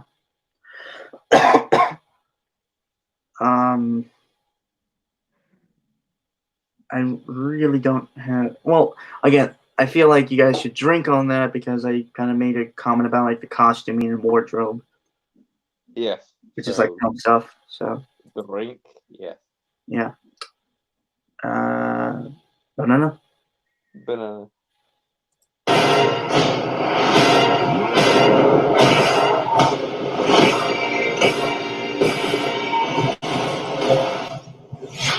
Psychologically speaking, vengeance rarely brings the catharsis we hope for. Yeah. Are we ready to blow up? Minor quick, but it annoys the fuck out of me. If anyone in this room should be talking about psychology, it should be Harley Quinn. She was a psychological doctor before she became Joker's henchman. Do we not remember the origin of the character that we're supposed to be making this movie based on? Folks? So, well, no, she did do she did offer some type of psychological thing. So Oh, I thought it was the other character saying that. nope, it was her. She was talking to Huntress. Yeah, because I thought Huntress said the thing about psychology, and then Harley said yeah, and then moved on to "Are we ready?" Nope. She didn't care, unless I'm mistaken. You are kind of mistaken. Okay, well then that's fine. It makes sense for Harley to make reference to psychology because she does in fact know a fuck ton about that. But you also have to remember she's still very much unhinged, even if she is a good psychiatrist. Yes, that's one of the things that makes her dangerous. She is both brilliant and insane. Like the Joker. Yes. But I would say she has more of a conscience than Joker. Kinda. Well, she's also more stable. This is the thing.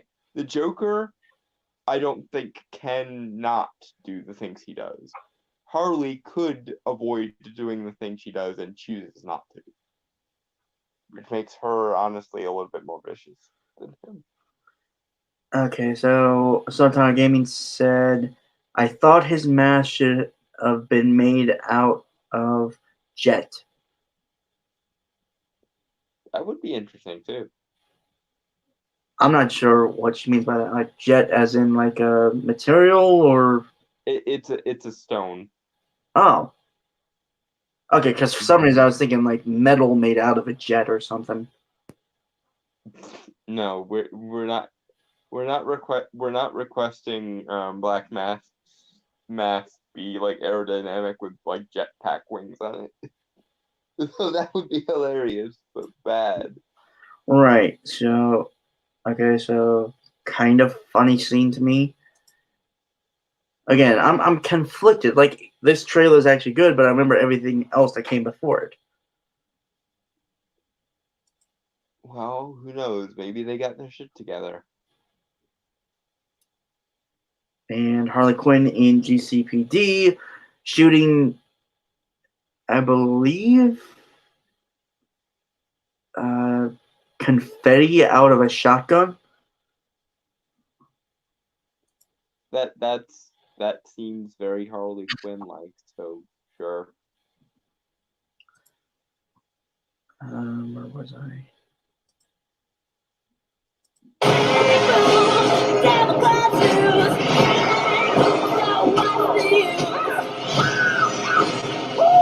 Turn it up!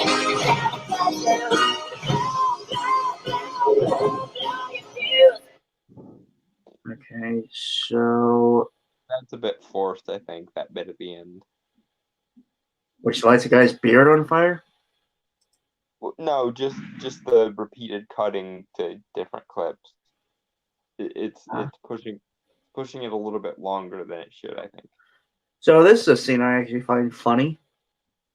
Harley Quinn Mhm. lighting a guy's beard on fire while he tries to kill her. Yeah, that's very horrible, so sure.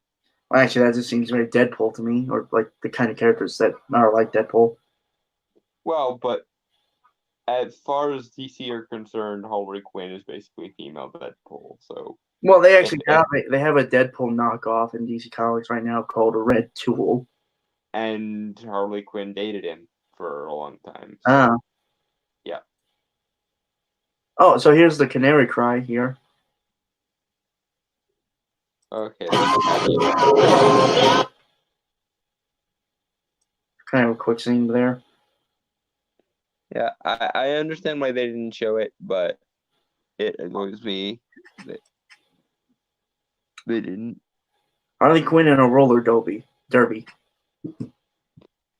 Yeah, that seems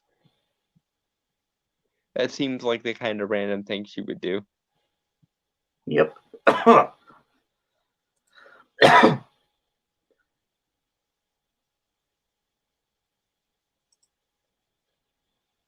So it turns out Black Canary is, I think she's supposed to be a singer at Wonder Woman's, one of Black Man's like bars or something.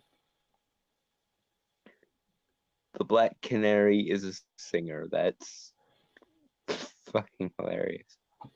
Kind of makes sense. You know what's funny? I actually wrote a character who's a lounge singer. Funny how things turn out. Yep. I got nothing else to say, so I think we can top this off. I just had to find where we stopped. Okay. I don't know. Banana.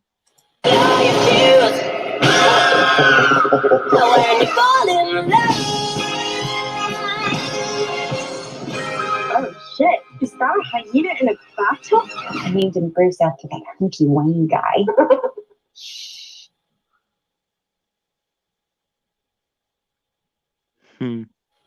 That actually is funny. I will give you that. Yeah. And the CGI for the hyena doesn't look too bad. No, it does not.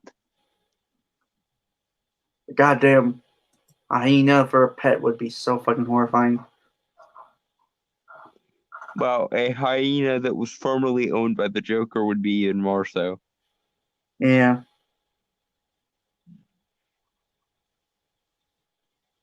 I remember reading something that they did have the hyena called Bruce. Hmm. Doesn't she usually have two though? Well, maybe the Joker and Harley split the hyenas because custody issues. Yeah.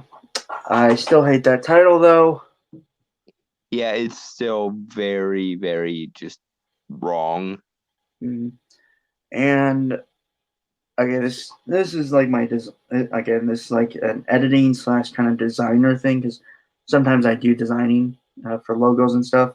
Not as like a job, but it's a hobby. The how the logos look are kind of not great. I mean, like there are visual things, obviously, but still, it doesn't convey anything about the story. Mm-hmm. It's generic, is what I'm trying to say, I guess. Yep. And yeah, I guess we got nothing else.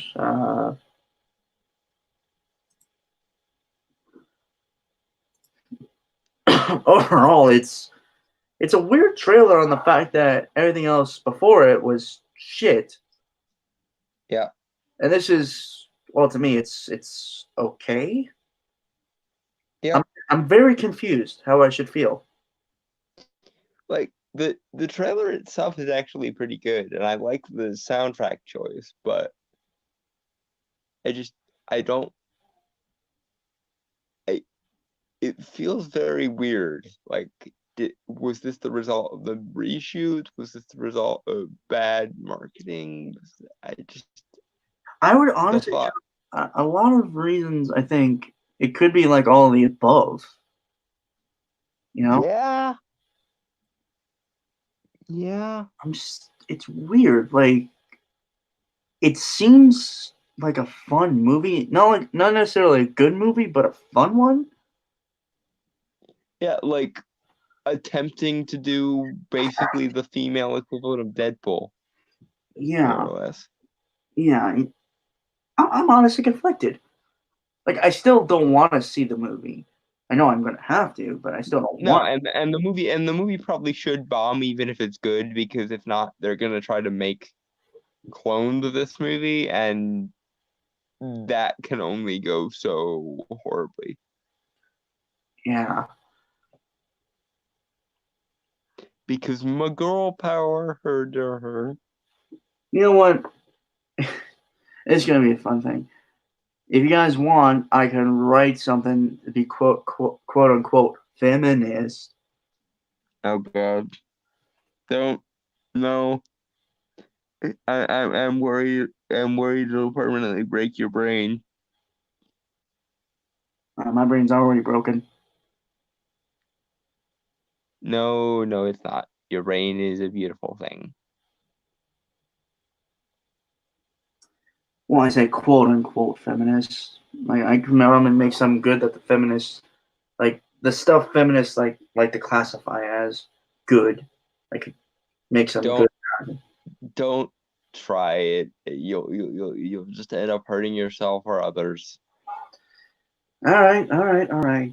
And I'll have to stitch your brain back together. You are Oh my not god. you are not being my Dr. Frankenstein, okay? Well, if you're dead or mentally infirm, you don't really get a choice, do you? True, but after the fact, it could sue you. True, but if I succeed, you have no reason to. Invasion of privacy.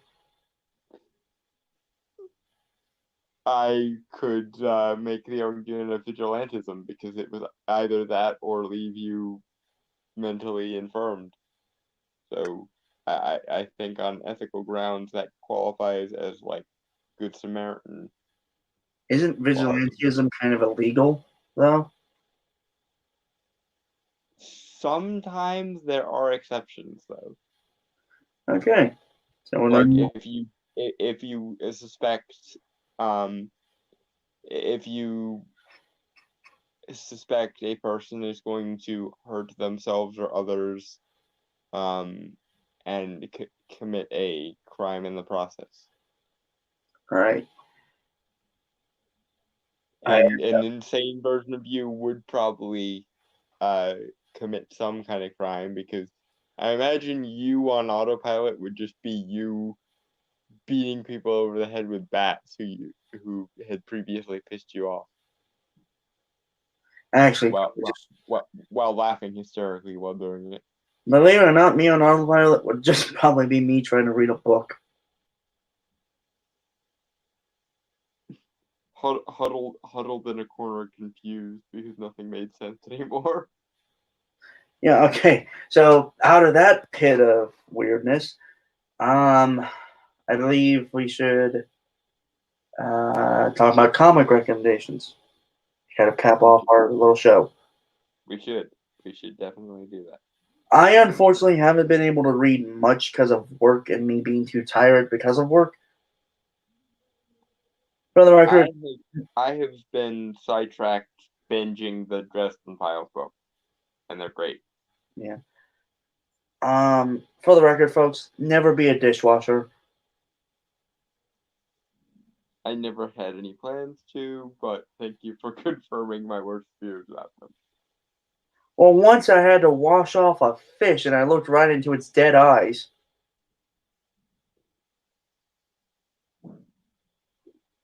Oh dear. I saw everything through that soulless little thing. Oh. Note to self, Brainstormer is apparently afraid of the sight of fish. No. The dead eyes of fish. Like a dead fish with its eyes staring right at you as you... Soulless eyes, doll's eyes, etc., etc. Isn't that a speech from Jaws? I think it's a speech from Jaws. It's fucking horrible. I saw death. I saw the secrets of death. Was she pretty? No idea. No idea. I forgot them after I stopped staring. Oh, okay. Well, then she's shy. That doesn't surprise me. Okay. But I will recommend something I've been recommending because I've been trying to get through it since I have so much stuff to get through already in reading. The Umbrella Academy. Specifically, the first one, the Apocalypse Suite. It's like volume 1. The Apocalypse Suite. It's very good. Art-wise, it kind of harkens back. It's both like a mix of Mike Mignola's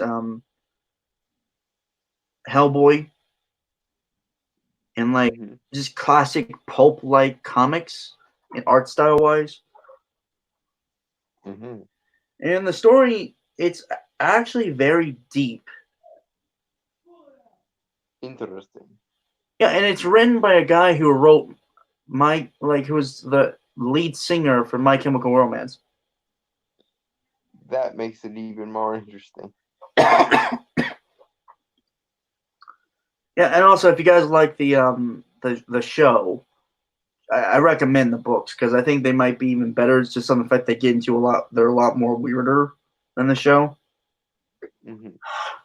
Like they have detective monkeys, monkey butlers, a guy with an ape body and a human head, a guy who can levitate and has powerful psychic abilities but doesn't like to wear shoes, and also a orchestra band trying to start the apocalypse. Also like a 58-year-old man inside a 12-year-old boy's body because he time traveled back in time.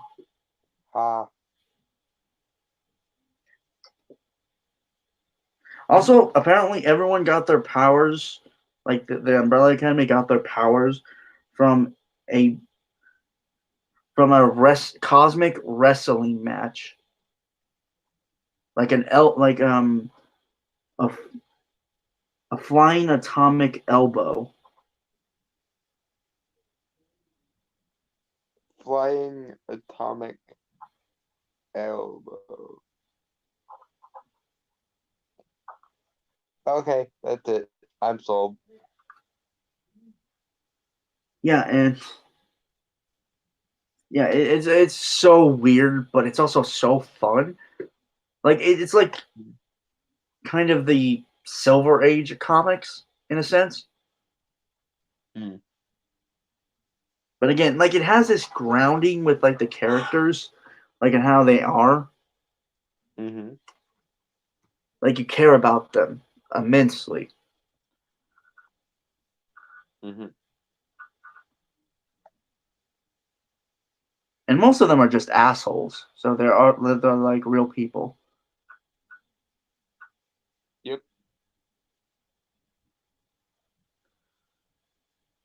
Do you have anything to recommend on, or are we good?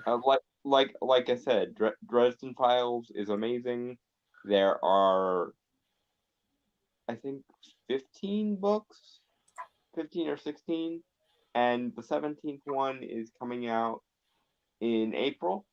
And there are also comics based on it, and they're also pretty good from what I can tell. And the first 4 books are available in audiobook format on YouTube if you just look up Dresden Files audiobook.